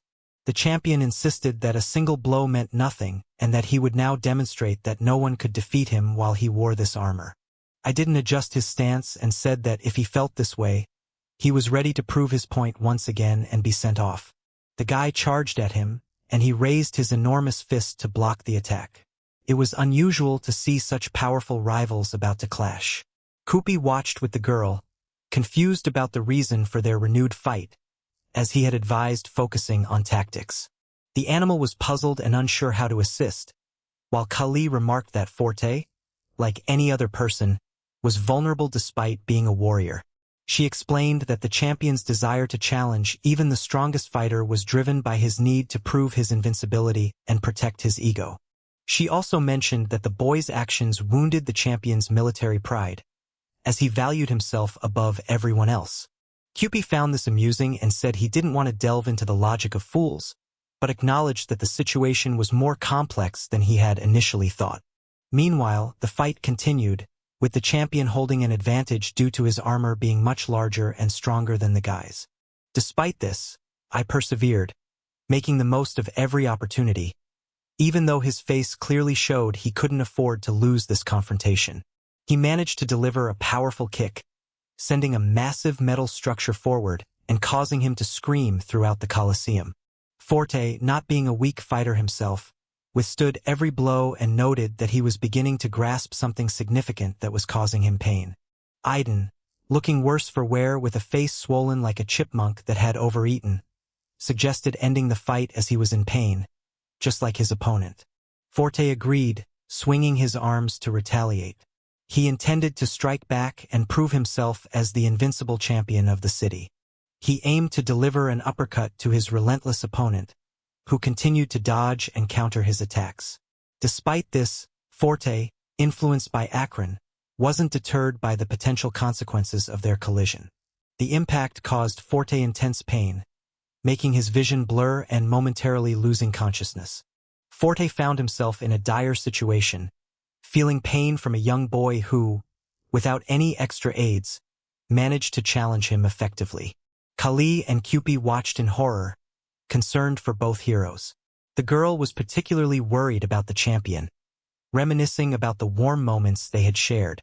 Despite the fierce battle, Aiden maintained his composure and remained unscathed, though he still felt a sense of animosity. Forte lay on the ground, having lost the battle. Aiden remained in good condition, while Forte, encumbered by his massive suit, was unable to fight back. A massive heap of armor and a muscular figure lay on the ground, defeated by Aiden's single powerful strike, amplified by vibration. The animal and the girl, unable to watch any longer, rushed to their friends to check on them, as everyone was exhausted from the blow. Forte lay on the floor, feeling almost nothing due to his immobility from the heavy armor. The champions finally came to terms with his defeat, experiencing the taste of loss for the first time in years. The girl approached to check if he was still alive, and he murmured that a lot of time had passed, and it was time to end the conflict. She reached out to him, remarking on his typical complaints. After his defeat, a smile appeared on her face, realizing that her friend Forte, whom she had missed, was back. Forte began to rise with Kali's help and asked if an apology would be sufficient, though he knew he would need to do much more to atone for his wrongs. Observing his massive armor, she questioned what he had discovered about himself, as they were close to a point where none of them would survive. She informed him that he was addicted to argon, which he used daily. This addiction made him erratic and prone to making poor decisions based on his emotions. She explained that if he intended to wear the armor regularly, he needed to continuously use argon to maintain its power. I wondered if the oppression had any significance here, as it was a spell known to induce depression. Kupi was taken aback and puzzled by how he knew this, as the Demon King had a penchant for sad, depressed individuals. Angered by the delayed revelation, Kupi demanded to know why this information was only shared now, as it would have made a significant difference. Kali stood by Forte, confused about the references to the Demon King, who had been widely discussed. The five of them gathered, and she began to explain the situation and the details they were discussing.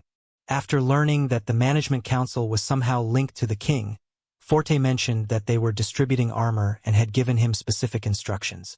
She contemplated how to proceed and solve the complex mystery to save her friend. He asked Forte who had instructed him to take the armor and carry out those tasks, noting that if he had been informed earlier, things might have been different. Forte mentioned that this occurred a long time ago and began recalling the story, which he clearly found unpleasant. He recalled sitting at home, disheartened by his string of losses, when his mother told him about the Management Council distributing special armor and expressed her desire to obtain it, having invested heavily in him. Suddenly, Kali remembered something and questioned the necessity of the situation, turning to her assistant Lilith, who was carrying something. At that moment, the animal realized that when discussing the Demon King's treasures, the girl had pointed them out and referenced Jabberwock, indicating that her knowledge on the subject was substantial. This led to them quickly locating the required armor within a short time. Applause erupted as someone began to enthusiastically applaud their realization that the situation was different from what they had thought, and the truth lay elsewhere. Forte turned around and recognized her, as she had not previously mentioned anything about the armor.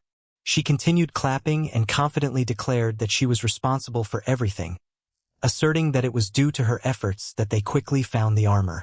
She explained that to participate in the run-round camp petition, in which Callie was involved, she required a significant amount of money. She reassured Callie that had the champion not altered the laws, it would have resulted in endless troubles affecting every citizen of the city. She expressed confusion over why she had assisted the 40 to win, but then allowed them to obtain the armor, which led to widespread problems. She mentioned that her plan was to aid someone else after Forte's demise, as new champions often brought interesting developments. Upon seeing the arrival of the two, she realized that she had to completely revise her plans, considering all the details and nuances. Callie, horrified, couldn't understand why she was involved in this, having served her father faithfully throughout her youth without betrayal. She smiled cunningly and admitted that she had enjoyed the situation, which was why she initiated it. These words caused the girl to collapse to her knees in front of everyone, having trusted this man her entire life and believed he would never let her down. Callie insisted that this couldn't be happening, believing that they had been like family for all those years. It laughed maliciously, stating that she had no connection to her family and had only worked for her father. Her words sparked widespread disdain among the crowd, who expressed their contempt for her and laughed at the situation. After her laughter, she remarked on how naive and foolish people were, unable to distinguish truth from lies and seemingly enjoying being deceived. The crowd turned against her, fearful of the girl who had deceived them throughout her life, appearing to be an ordinary girl and blacksmith worker.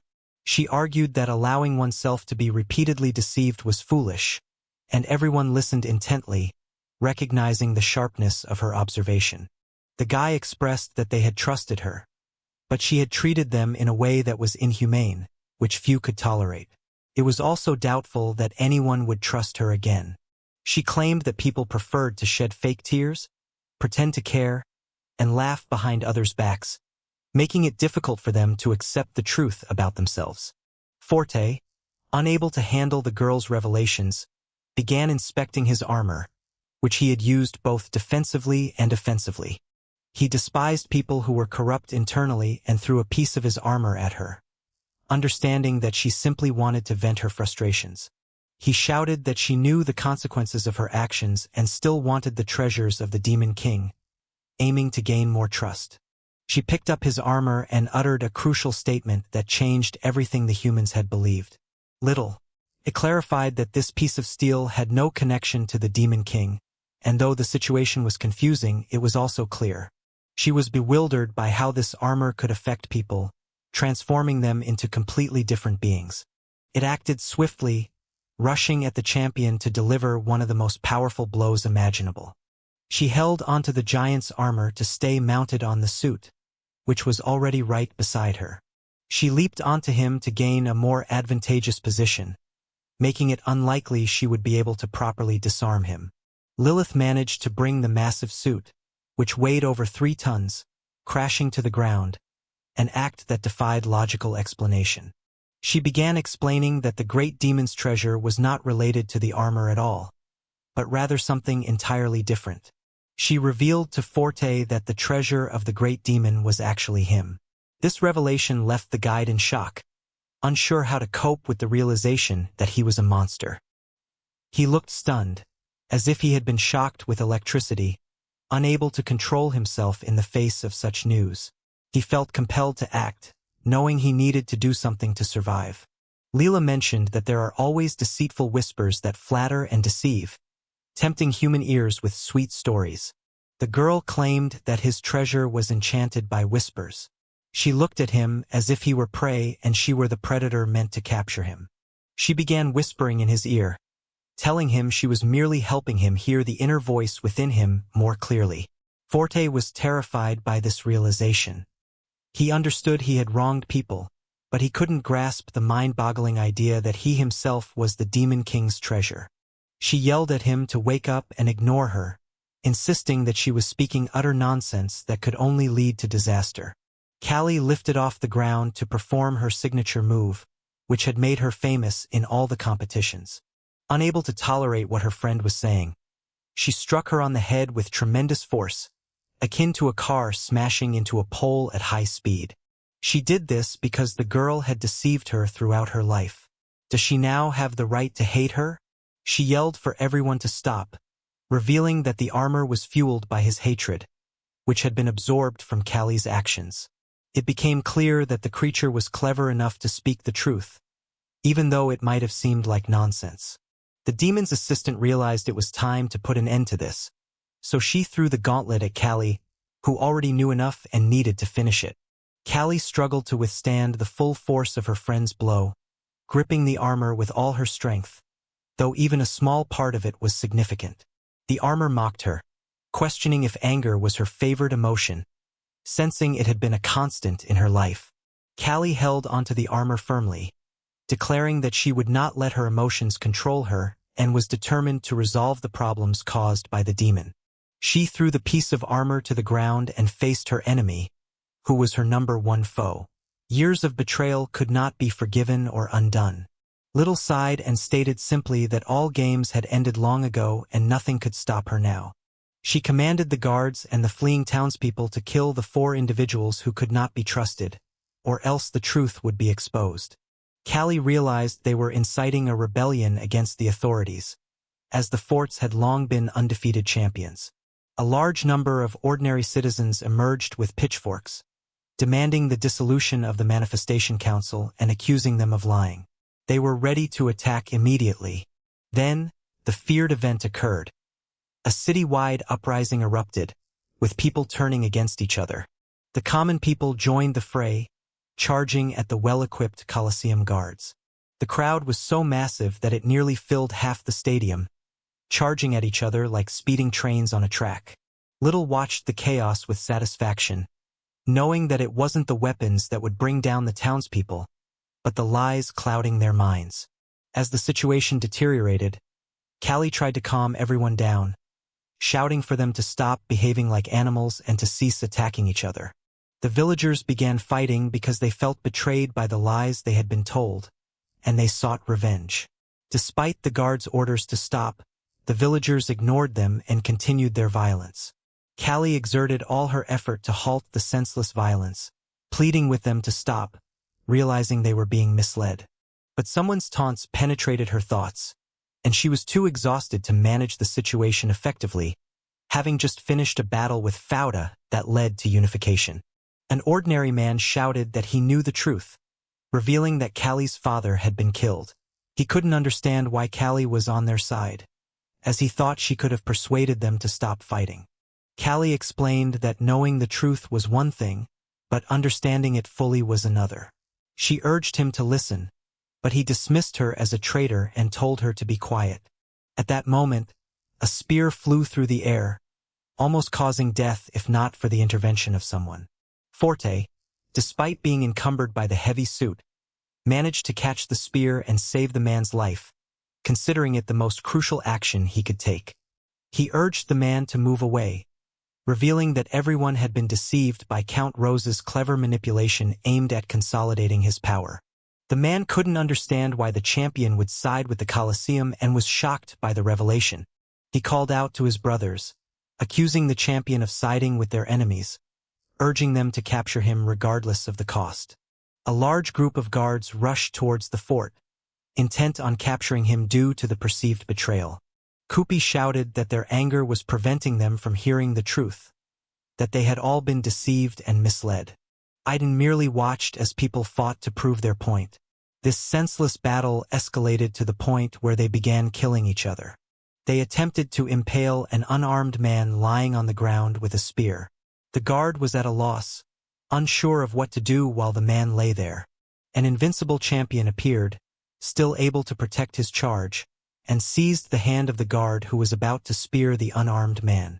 People continued to assault ordinary guards fighting in the name of their count, unable to stop the violence because it was seen as justified. Callie positioned herself to prevent any rash actions that could lead to further suffering among the people. Forte kept fending off the guards' attacks, who were trying to bring down the champion for siding with a different group. They began attacking the girl, but she defended herself fiercely and shouted for them to stop the madness. Aiden stood by, unable to bear watching the girl being beaten. He clenched his fists in anger, determined not to let her be harmed. He told Kupi to block out the noise and not listen, as a chaotic situation was unfolding. The animal observed as his friend soared into the sky, quickly devising a plan. He made a small circle above them to find the optimal position for achieving the best outcome. He pondered his next move as a massive, chaotic crowd prepared to tear everything apart, creating severe problems for the city. However, everyone had to remember that the guy possessed strong qualities and managed to activate a breakthrough with his sound. The unbearable noise caused people's eardrums to rupture and burst from the intense pain.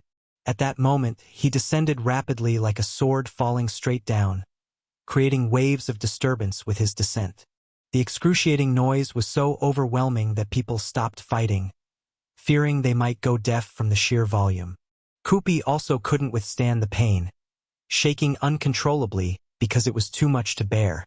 Despite the warning, he was affected due to his small size and large ears. Kupi, being a small creature with big ears, was particularly affected by the noise, leading him to thrash about. He hovered in the air and declared himself the curse and the demon king responsible for the chaos, acknowledging his role in the turmoil. Forte was confused and struggled to stay composed, realizing that he was actually the source of the curse and feeling unsettled by the revelation. The revelation shocked everyone, including Callie, who was also baffled by how such a situation had arisen. Kupi knew his friend wouldn't make such statements without a plan, recognizing that the genius had devised another scheme, though it didn't comfort him. He hovered above everyone, looking down as if he were the ruler of the world. The guy was unsure how to proceed, realizing that his outrageous statements might lead to his own death for merely existing. He arrogantly claimed that Cleland now belonged to him, and that everyone had to bow to him as their ruler. A powerful blue beam of energy shot down like an arrow. It was Aiden, descending rapidly like a god or a bullet, stirring up a massive cloud of dust upon arrival. The sudden appearance and the resulting dust caused panic among the people, who had never encountered anything like this before and were left in shock. They pleaded for mercy, hoping he would spare them, as they believed he possessed immense strength and the ability to fly. The ordinary man turned and noticed something that unsettled him, making him feel increasingly anxious. Someone declared that they couldn't just hand over their city, which they had lived in all their lives, to a stranger. Annoyed by the situation, he flew towards the man to resolve the issue. The man was terrified as he saw him approaching at high speed. He seized the man by the throat, causing him to scream and plead for help, realizing the dire consequences he might face. He announced that he would deal with anyone who disobeyed him and that they must bow to him or face death. Forte and Callie watched in disbelief, unable to understand why he was behaving this way, which only seemed to fuel the people's anger. Callie noted that while she didn't understand the young man's intentions, at least the bloodshed had stopped, which was a positive outcome. As they looked around, they noticed something that made his gaze appear unpredictably odd.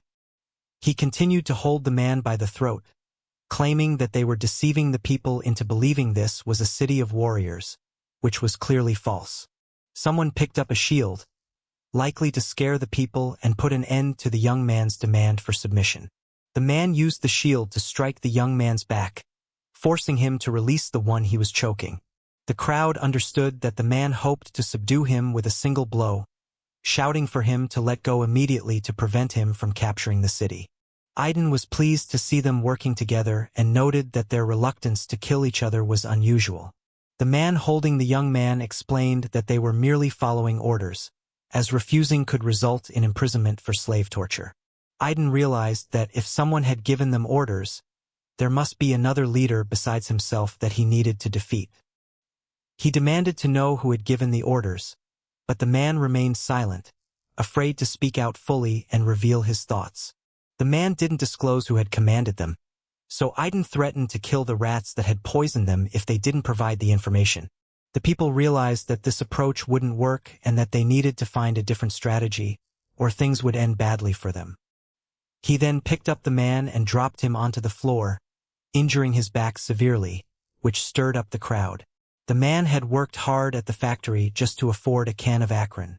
The crowd recognized that the young man could potentially kill them all, so they needed to unite and support each other, which brought them closer together. Another man approached him, and Aiden quickly flew up, demanding to know what he was doing. The man replied that he was there to hold the committee accountable for their crimes. Aiden asked him to provide evidence for the committee's crimes, and the man shouted that he had heard about the documents in question. Aiden questioned why he was so sure of the documents' authenticity when he hadn't seen them himself, suggesting that they could be fake and a waste of time. Aiden began shouting, unable to control his emotions, questioning why they didn't want to go home with their heads held high and asking who was pressuring him. The people gathered around him and began to understand that he was advocating for self-reliance and critical thinking. He stood there, puzzled by where the young man had gathered such insightful thoughts, as he had never been impressed by his intelligence before. Callie tapped Forte on the shoulder, urging him to finally respond to her and say something. She questioned why he was just standing there, as the chaos needed to be resolved and the people needed to be informed of their mistakes. This was his moment to prove to Cleveland that he deserved the title of champion by demonstrating not only strength but also wisdom. Forte declared that people should learn from their mistakes, emphasizing that it's never too late to rectify past wrongs. He raised his hand and announced himself as the champion, suggesting that people should heed his words since he held significant status in the city. He asserted that he could defeat the Demon King, pointing at him. Meanwhile, Aiden, observing from above, realized that Forte's actions were not merely a battle but part of a larger plan. Callie began shouting in support, urging people to recognize Forte as the true champion who could save them during this crisis. This rallied and united the crowd, who cheered that they were not afraid of the demons with the champion Forte standing with them. Callie knew that Littlehead's intention was to incite division and chaos among the people, leading to complete anarchy in the city. She was determined to keep hope alive and to unite the people so they wouldn't succumb to chaos. Callie stood with the crowd, urging the champion to bravely engage in battle and win for their sake, so they would never doubt his capabilities. Forte prepared to punish the man for his insults to the common people, intent on demonstrating his superiority and the hard-earned title he held. He sped towards the man at high velocity, determined to prove his dominance and retain his title, which he had dedicated his life to earning. Forte positioned his fist in front of the man's face, hoping to end the confrontation with a decisive blow. Forte thanked the man for not resisting and asked him to cooperate, assuring him that if he played along, everything would eventually return to normal. He insisted he didn't want to lose and began to smile, finding the whole situation amusing. Forte and Aiden were puzzled as to why he wasn't cooperating with them. Their initial plan was to restore normalcy to the people's lives. The man didn't hesitate and retaliated with a knee to Forte's face. He was determined not to give up for the sake of the people. Forte felt intense pain but watched his opponent fight as if it were his final battle. Forte realized that fighting this opponent was unpleasant, especially since he had previously lost to him. Kupi was confused, not understanding why the fight was real when it was supposed to be a staged performance. Forte attempted to defend himself by raising his fist. Although it was heavy, Forte managed to lift it with ease. The opponent kicked the champion, sending him flying. Forte struggled to stay on his feet as he soared through the air. The crowd feared that if Forte lost, they would be enslaved by a young boy who had just arrived. They believed the champion was no longer capable of victory and realized that their future would be challenging under the new ruler. Some speculated that Forte's apparent weakness might be a tactic, where he took the hits first to unleash his true strength later. They thought he might need their support in the upcoming struggle. One team member grew frustrated and urged everyone not to just stand by, suggesting they needed to act more decisively. The people rallied into battle, declaring they would fight to the end, even if it meant this battle might be his last due to someone else's orders. The crowd raised their weapons, brandished their shields, and prepared for a desperate fight against a young man who aspired to be a hero. The group came together and charged into battle, as if they had become a unified force. Their previous conflicts were quickly forgotten.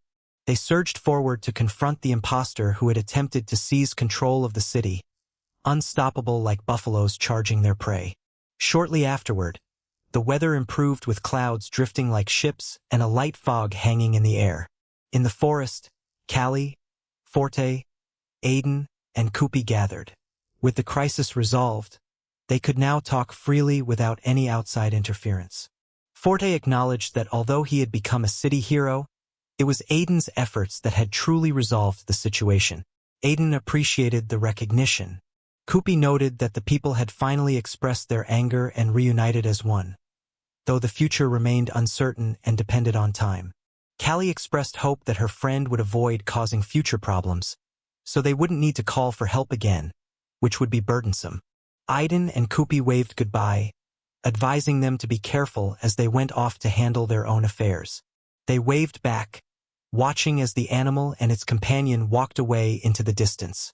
Callie reminded Forte not to miss them, as she intended to deal with everything thoroughly after he defeated the Demon King.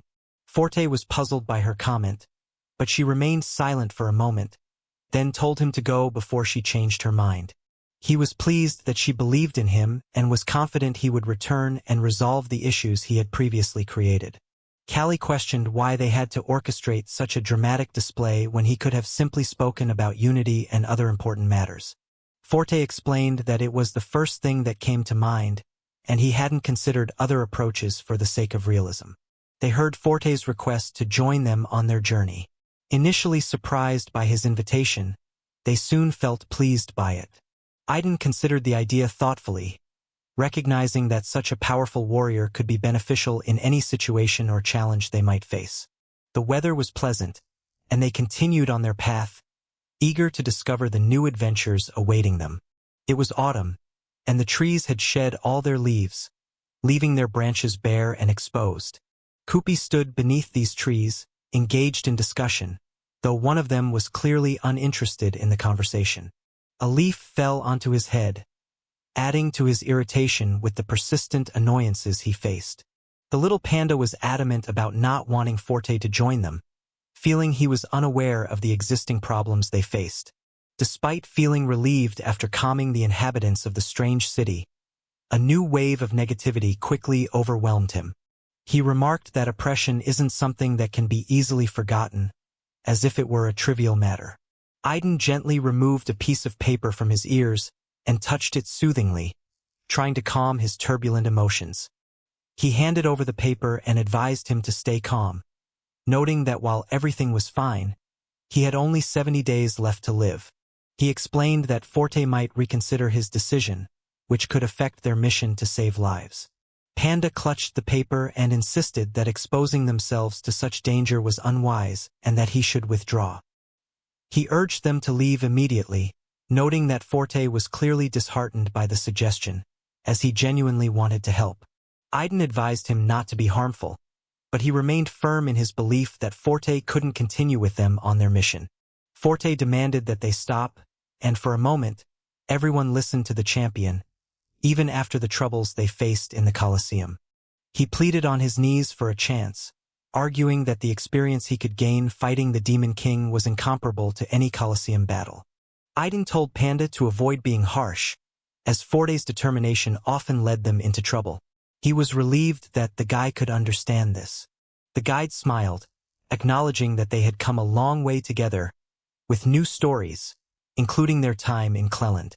Cooper attributed their success to two things: his generosity and his wisdom. He raised an eyebrow, questioning what Forte wanted from him, considering he could have stayed peacefully in his town instead of seeking new adventures. Aiden told him that after the events they'd been through together, he could be considered their friend, as they had managed to calm the people together. Panda sighed, realizing he had no control over Forte and Aiden, who frequently caused problems. He turned and walked away, noting that they didn't have time to waste and that they could do as they pleased since his opinion was disregarded.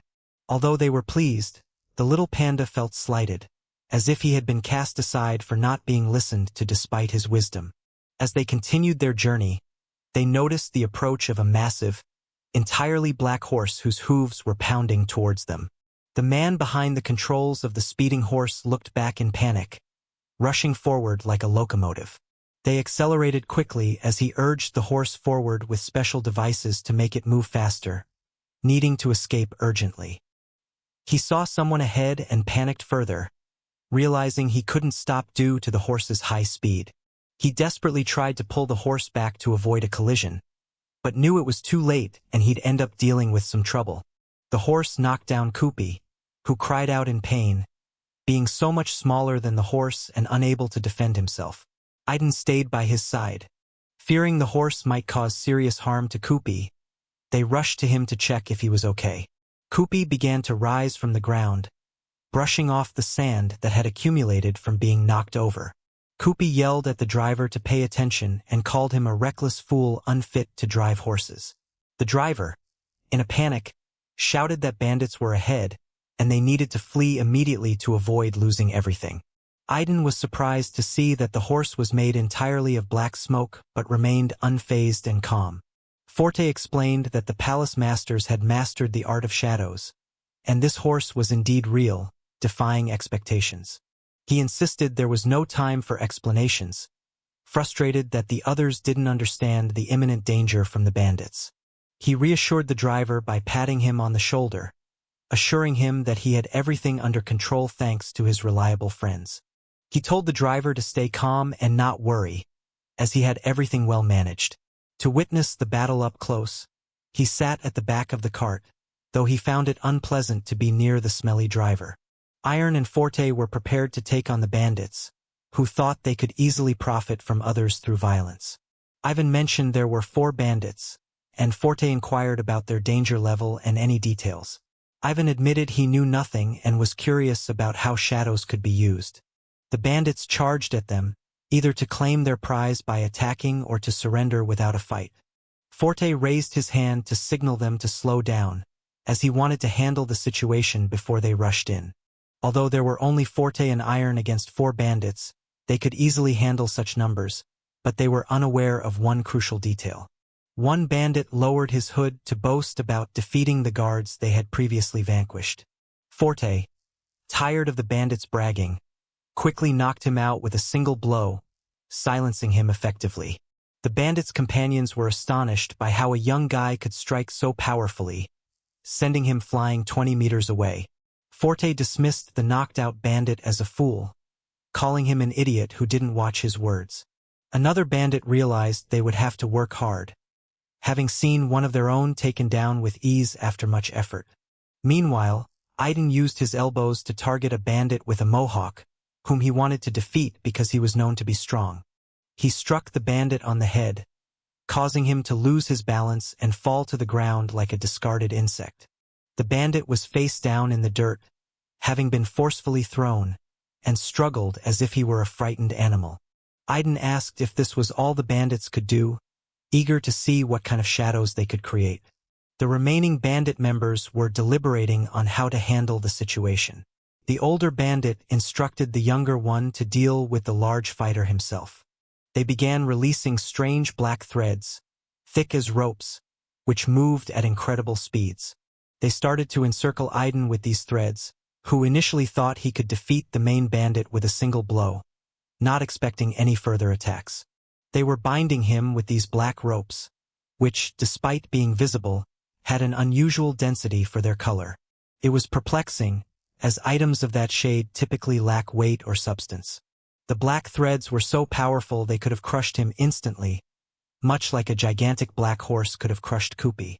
Fortunately, Kupi managed to fly away, avoiding the attack, as his flying ability was quite impressive. In contrast, Forte, who couldn't fly, was bound tightly by the ropes and threads. The bandits shouted to make sure he couldn't escape. Aiden discarded his sword, the source of his remarkable strength that had helped save Cleveland. He retaliated against the audacious bandits who dared to challenge such a formidable warrior. Forte easily broke free from the ropes that had bound him, lifting off the ground as if he were a basketball. He quickly tore through the ropes, which fell apart in pieces, resembling a flurry of bats scattering. They efficiently dealt with the 4 villains, who had been a threat to their beautiful horses. Cupid approached from the front and reassured them that everything was fine, though this only frustrated the driver, who derided the 4 bandits, knowing their leader's arrival would spell their doom. Cupid was deeply unsettled by the news, and a persistent anxiety settled over him. The moment he heard the announcement, he realized how much harder it would be to confront the situation, and his eyes welled up with tears. He was frightened by the potential consequences. He recognized that the fight ahead would be significantly more challenging, and his eyes became tearful. The thought of the possible outcomes frightened him. Forte lay motionless, appearing lifeless, while an extraordinary girl stood behind him, clad entirely in black, even in the bright daylight. She was an exceptional girl with a peculiar outfit that she removed effortlessly. Her striking red eyes and small, sharp face gave her a commanding presence. Forte, rendered powerless, knelt before her submissively like a dog to its master. She had easily subdued such a formidable opponent.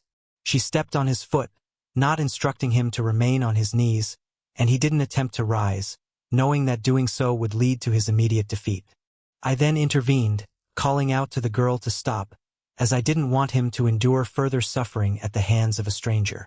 He intended, as always, to grab her from behind, a tactic he never hesitated to use on his opponents. But this time, things didn't go as planned. He aimed to strike her on the shoulder, but her hands vanished in an instant, and he ended up missing her entirely. The young man was stunned and couldn't comprehend what was happening or how it was possible, as the girl seemed to dissolve right before his eyes, something he had never seen before. She seemed to be made of shadows, disappearing each time he attempted to hit her, rendering all his efforts futile. She glanced back to see who had dared to attack her, realizing something was amiss and that it was time to teach someone a lesson. The stranger abruptly pushed off the ground to make a swift move that might give him an advantage. But just as he did, the girl easily struck him, sending him flying as if he had been hit by a ton of bricks. She hurled him into the air with such force that, despite knowing how to fly, the young man lost his balance and soared much higher than anticipated. The girl glanced somewhere and warned him that if he wanted to survive, he must follow her every command. She ordered the driver to abandon the cart and flee if he valued his life, suggesting that ignoring her would be a fatal mistake. Forte began to rise, admitting he doubted his ability but was determined to try his best to stop her. The young man held a piece of metal behind his back and sniffed the air, remarking that it would have been better if she had warned him earlier.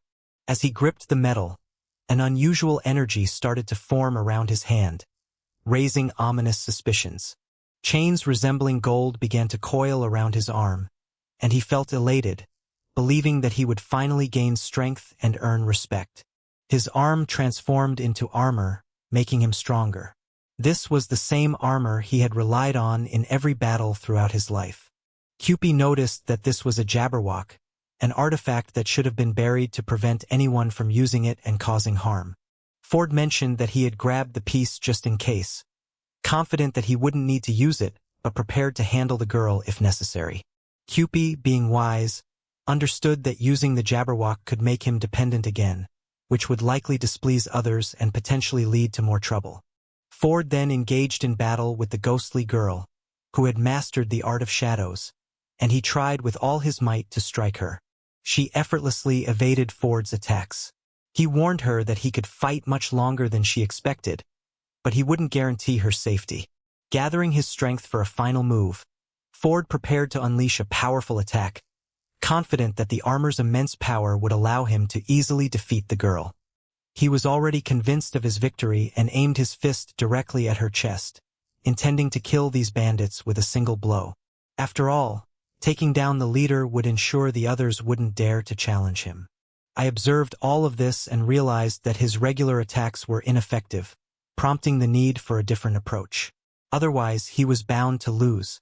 Forte asked if he was absolutely certain and appeared confident enough to defeat anyone who stood in his way. He swung his hand to strike the girl and came close to hitting a vital spot. But suddenly, something stopped him, preventing him from landing the blow. The girl didn't resist and waited for his punches, which he delivered with both hands, as if launching two powerful missiles at her. There was a burst of energy, but nothing was visible due to the powerful impact, which created a massive cloud of steam above the scene. The girl was propelled much farther but managed to stay on her feet. Despite covering a great distance, she began rubbing her eyes from the dust that had accumulated. I then wondered if it was possible to carry out the plan that Forte had originally devised, and he began searching for his friend. Forte calmly pointed at her, noting that he suspected she couldn't maintain her shadow form indefinitely. He told Aiden that this was strategic reconnaissance, something he could accomplish thanks to his strong hands and sharp mind. He added that even though he might always be last, after many years in the Colosseum, he had learned enough tricks to deal with anyone. Aiden realized that Forte was far more reliable. When Jabberwock didn't rely on him, he smiled and began thinking more about his friend. But then, he instinctively felt that something was wrong behind him, sensing that something bad might happen soon. When he turned back to check, his expression revealed that something unpleasant was awaiting him. He noticed that the girl was once again enveloped in shadows but had regained her strength. Her eyes were now invisible, and she had become much stronger. The surroundings turned completely black, frustrating the champions who had assumed victory was within their grasp in such a battle. She began to resemble a cyborg clad in a fully black suit, clearly intending to assert her dominance and stop them from mocking her image. She remarked that Forte talked too much and declared that the jokes were over. From now on, she would communicate with them through actions.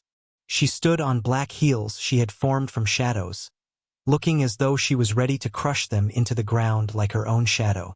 Then, something flashed by swiftly, like sunbeams, and strange black stripes began to surround them. The stripes seized Forte in an instant, and he tried to fend them off using the power of the armor on his right hand, which he had kept ready just in case. The girl also managed to attack Aiden, who was in the air, forcing him to dodge every strike, making him sweat profusely. She also struck the carriage that the driver was holding onto, along with a small animal inside. She hurled the guy out of the carriage, sending him flying farther than he had ever gone before, executing a triple somersault in the air. Koopy was terrified for his friend, who was his only hope and support, the reason he had the courage to stand up for himself. I shouted to him to head to the castle, assuring him they would catch up later. They had to leave immediately, or everyone there would suffer. He couldn't bear to see his friend being tormented and insisted on staying because they couldn't leave without him. But then the girl targeted the small animal, which Aiden cherished for its wisdom and sense of justice, qualities it always displayed in difficult moments.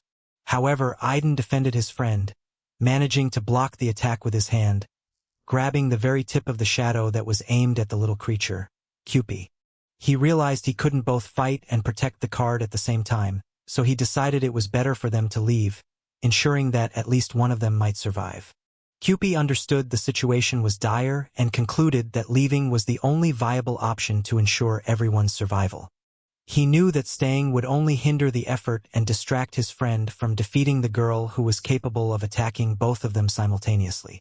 The driver urged the horse to go faster, urgently needing to reach the castle as quickly as possible.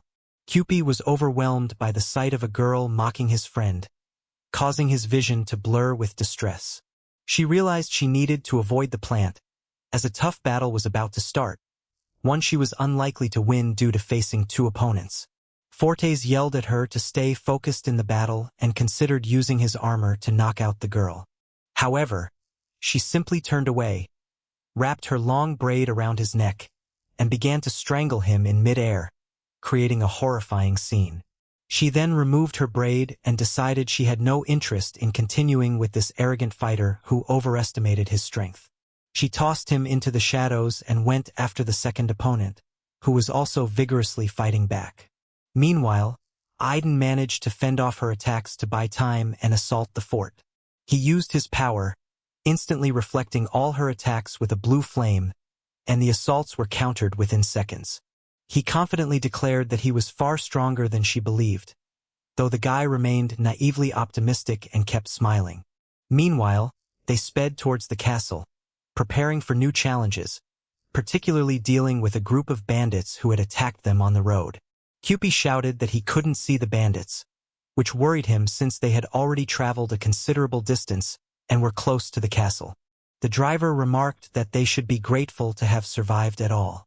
If they hadn't dealt with the shadows, the Great Spirit would have been a non-issue. Cupid dismissed the driver's claims as nonsense, suggesting they had simply gotten lost while searching. He hoped for a favorable outcome.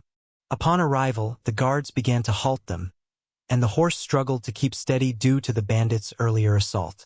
The driver presented the summons and explained that they needed to deliver the cargo immediately. Cupid was very curious about the contents of the cart, and while he watched, the guards began their inspection. The sight of the cart's contents shocked Cupid so much that he struggled to breathe and was paralyzed by the shock. Cupid jumped out of the cart to investigate further. The knight, anxious and confused, couldn't grasp the potential consequences. He was stunned to find disturbing and inappropriate items in the cart that should not have been there. Among the contents were a few children being transported in a plain box, an incomprehensible and horrific act by these non-humans. Cupid yelled in outrage, demanding to know how they could transport people in a mere box without consent. In response, they threw a lasso with a C not to capture him for interfering. They quickly ensnared him with the lasso as he tried to escape, realizing the seriousness of the situation after discovering the stolen people.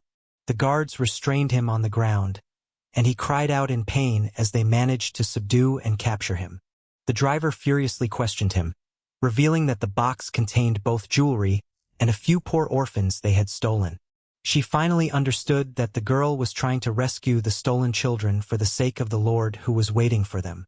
The driver mentioned that the appearance of the Great Spirit made things more complicated, but his master had been a great help in detaining them, for which he was very grateful. He noticed that she was using forbidden powers, making the battle against the spirit particularly difficult, as she was facing off against 4 royal knights simultaneously. He started clapping and expressed his gratitude to fate for granting him such a valuable pet that he could sell for profit. The driver and one of the guards held the animal as the horse continued towards the palace, where the Lord was already waiting for their arrival. Meanwhile, Forte woke up confused about what had happened. His loud scream startled everyone around him. He stood up, bewildered by how he had lost consciousness so quickly, given his ability to stay awake for extended periods as a champion from the Colosseum arena. Forte recalled how the girl had defeated both of them while they were trying to stop her from rescuing the stolen children. He then thought about his friend, who was also injured during the confrontation with the incredibly strong and illogical woman. He shouted his friend's name, hoping for a response so they could reunite, though he feared they might end up being executed for being a nuisance. The guy, tied up and with his weapons stashed in a corner, was alone in the room with no one else present. Forte breathed a sigh of relief upon realizing that his friend was alive, which relieved him since he had just started building a connection with someone, and losing them would have been problematic.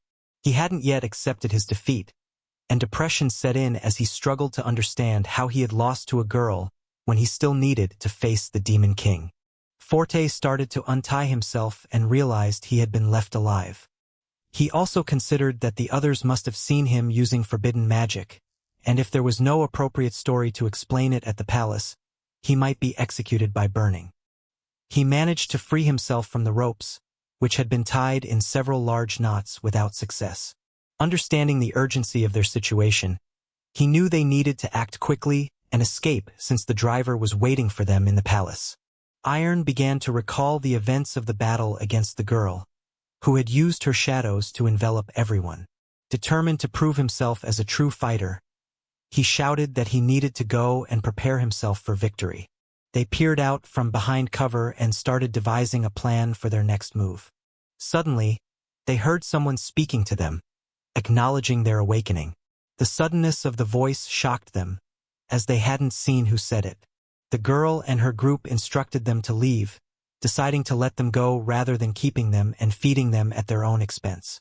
They were confused about why they were being released, feeling it would be pointless to keep them if they couldn't ensure their deaths or take them with them. The girl argued that it was inhumane to abandon them on the street, where they might be sold into slavery by various bandits and porters. She also mentioned that she wasn't the only one who had seen him, and if he didn't want to be torn apart by the villagers, he needed to be more cautious. Her group questioned her decision to let them go, believing that if they were not aligned with them, it would negate the children's chances of being saved. The girl told them to ignore the matter, suggesting they were unaware of the full situation and should remain silent, as they clearly didn't need any extra complications. Suddenly, someone rushed past them, shouting in panic about the Great Spirit, indicating that something terrible had happened that needed to be reported. The man knelt before the Great Spirit, who asked him what had caused his distress. The child explained that the old man had planned to go to the castle to rescue the children, which seemed like a foolish idea that could lead to trouble for everyone. The Steel Men decided they needed to stop him urgently to prevent various disasters and problems. The girl informed Forte that she was leaving because they had no resources to feed any additional people. She dashed off, leaving the others puzzled by her sudden and decisive action. They didn't discuss their next steps without their friend. The large man stated they had no choice but to join them. A large crowd had gathered, with a man in the middle demanding to be released and to save the children. People were trying to convince him that he couldn't handle it alone and that his plan was unwise. The man was restless, knowing that if he didn't act, they would be imprisoned, and there was a risk of making a deal with the Demon King, which would ensure the children's demise. The crowd recognized their dire situation and doubted their ability to overcome the authorities, fearing imprisonment if they failed. The girl pointed out that they couldn't act impulsively and needed a well-prepared plan to fight effectively and rescue the children. As they followed the voices of the people, Aiden realized they were in a rundown area, not a thieves' den, and understood his friend was in danger. Forte suggested they should first understand what was happening before taking action. He agreed with this prudent approach and decided to trust his judgment. Photos believed that Aiden could quickly fly to the castle and rescue Kupi, who had fled with the driver. Aiden admitted that he had never considered the possibility of defeat until now, and the recent loss had changed his perspective. Fodor asked if the guy was scared, and with a sad expression, he admitted that he was, as he had lost a friend who had always protected him. Fortes noted that acting alone is challenging, which is why they had a team that had previously assisted him. He declared that they would now help the children and were willing to do so in exchange for assistance, as everyone needed something from the Lord. The crowd grew increasingly hostile upon seeing them, as they were the ones who had thwarted their attempts to rescue the children taken by the driver. Aiden's request only made the people angrier. Fortes stated that although he was a champion and his words usually carried weight, they didn't help in this situation. One of the townspeople approached Aiden, enraged, and grabbed him by the neck while expressing his frustration. The townsman was furious because their interference had allowed the children to be taken, and things would have been different if they hadn't obstructed the driver. Aiden was unaware of the full situation and apologized, as he had mistaken them for bandits and was not informed about the real circumstances. The man released him but felt that such actions were pointless and merely a waste of energy, as what was done couldn't be undone. The girl suggested that they needed to understand each other better and clarify the situation instead of acting rashly. She mentioned that they couldn't be of much help, as they controlled shadows and could be quickly caught. She inquired about their friend who was still in the cart with the stolen children being transported by the Lord's people. Forte expressed his willingness to learn shadow control and asked her to teach him as quickly as possible. The man who had attacked him angrily pointed out that mastering shadow control was not easy and would take years, despite what Forte might think. Suddenly, he realized that the guy was not ordinary and knew how to use forbidden powers, specifically the ability to fly. Aiden was prepared for any situation and was determined to do everything he could to rescue his friend Cupid.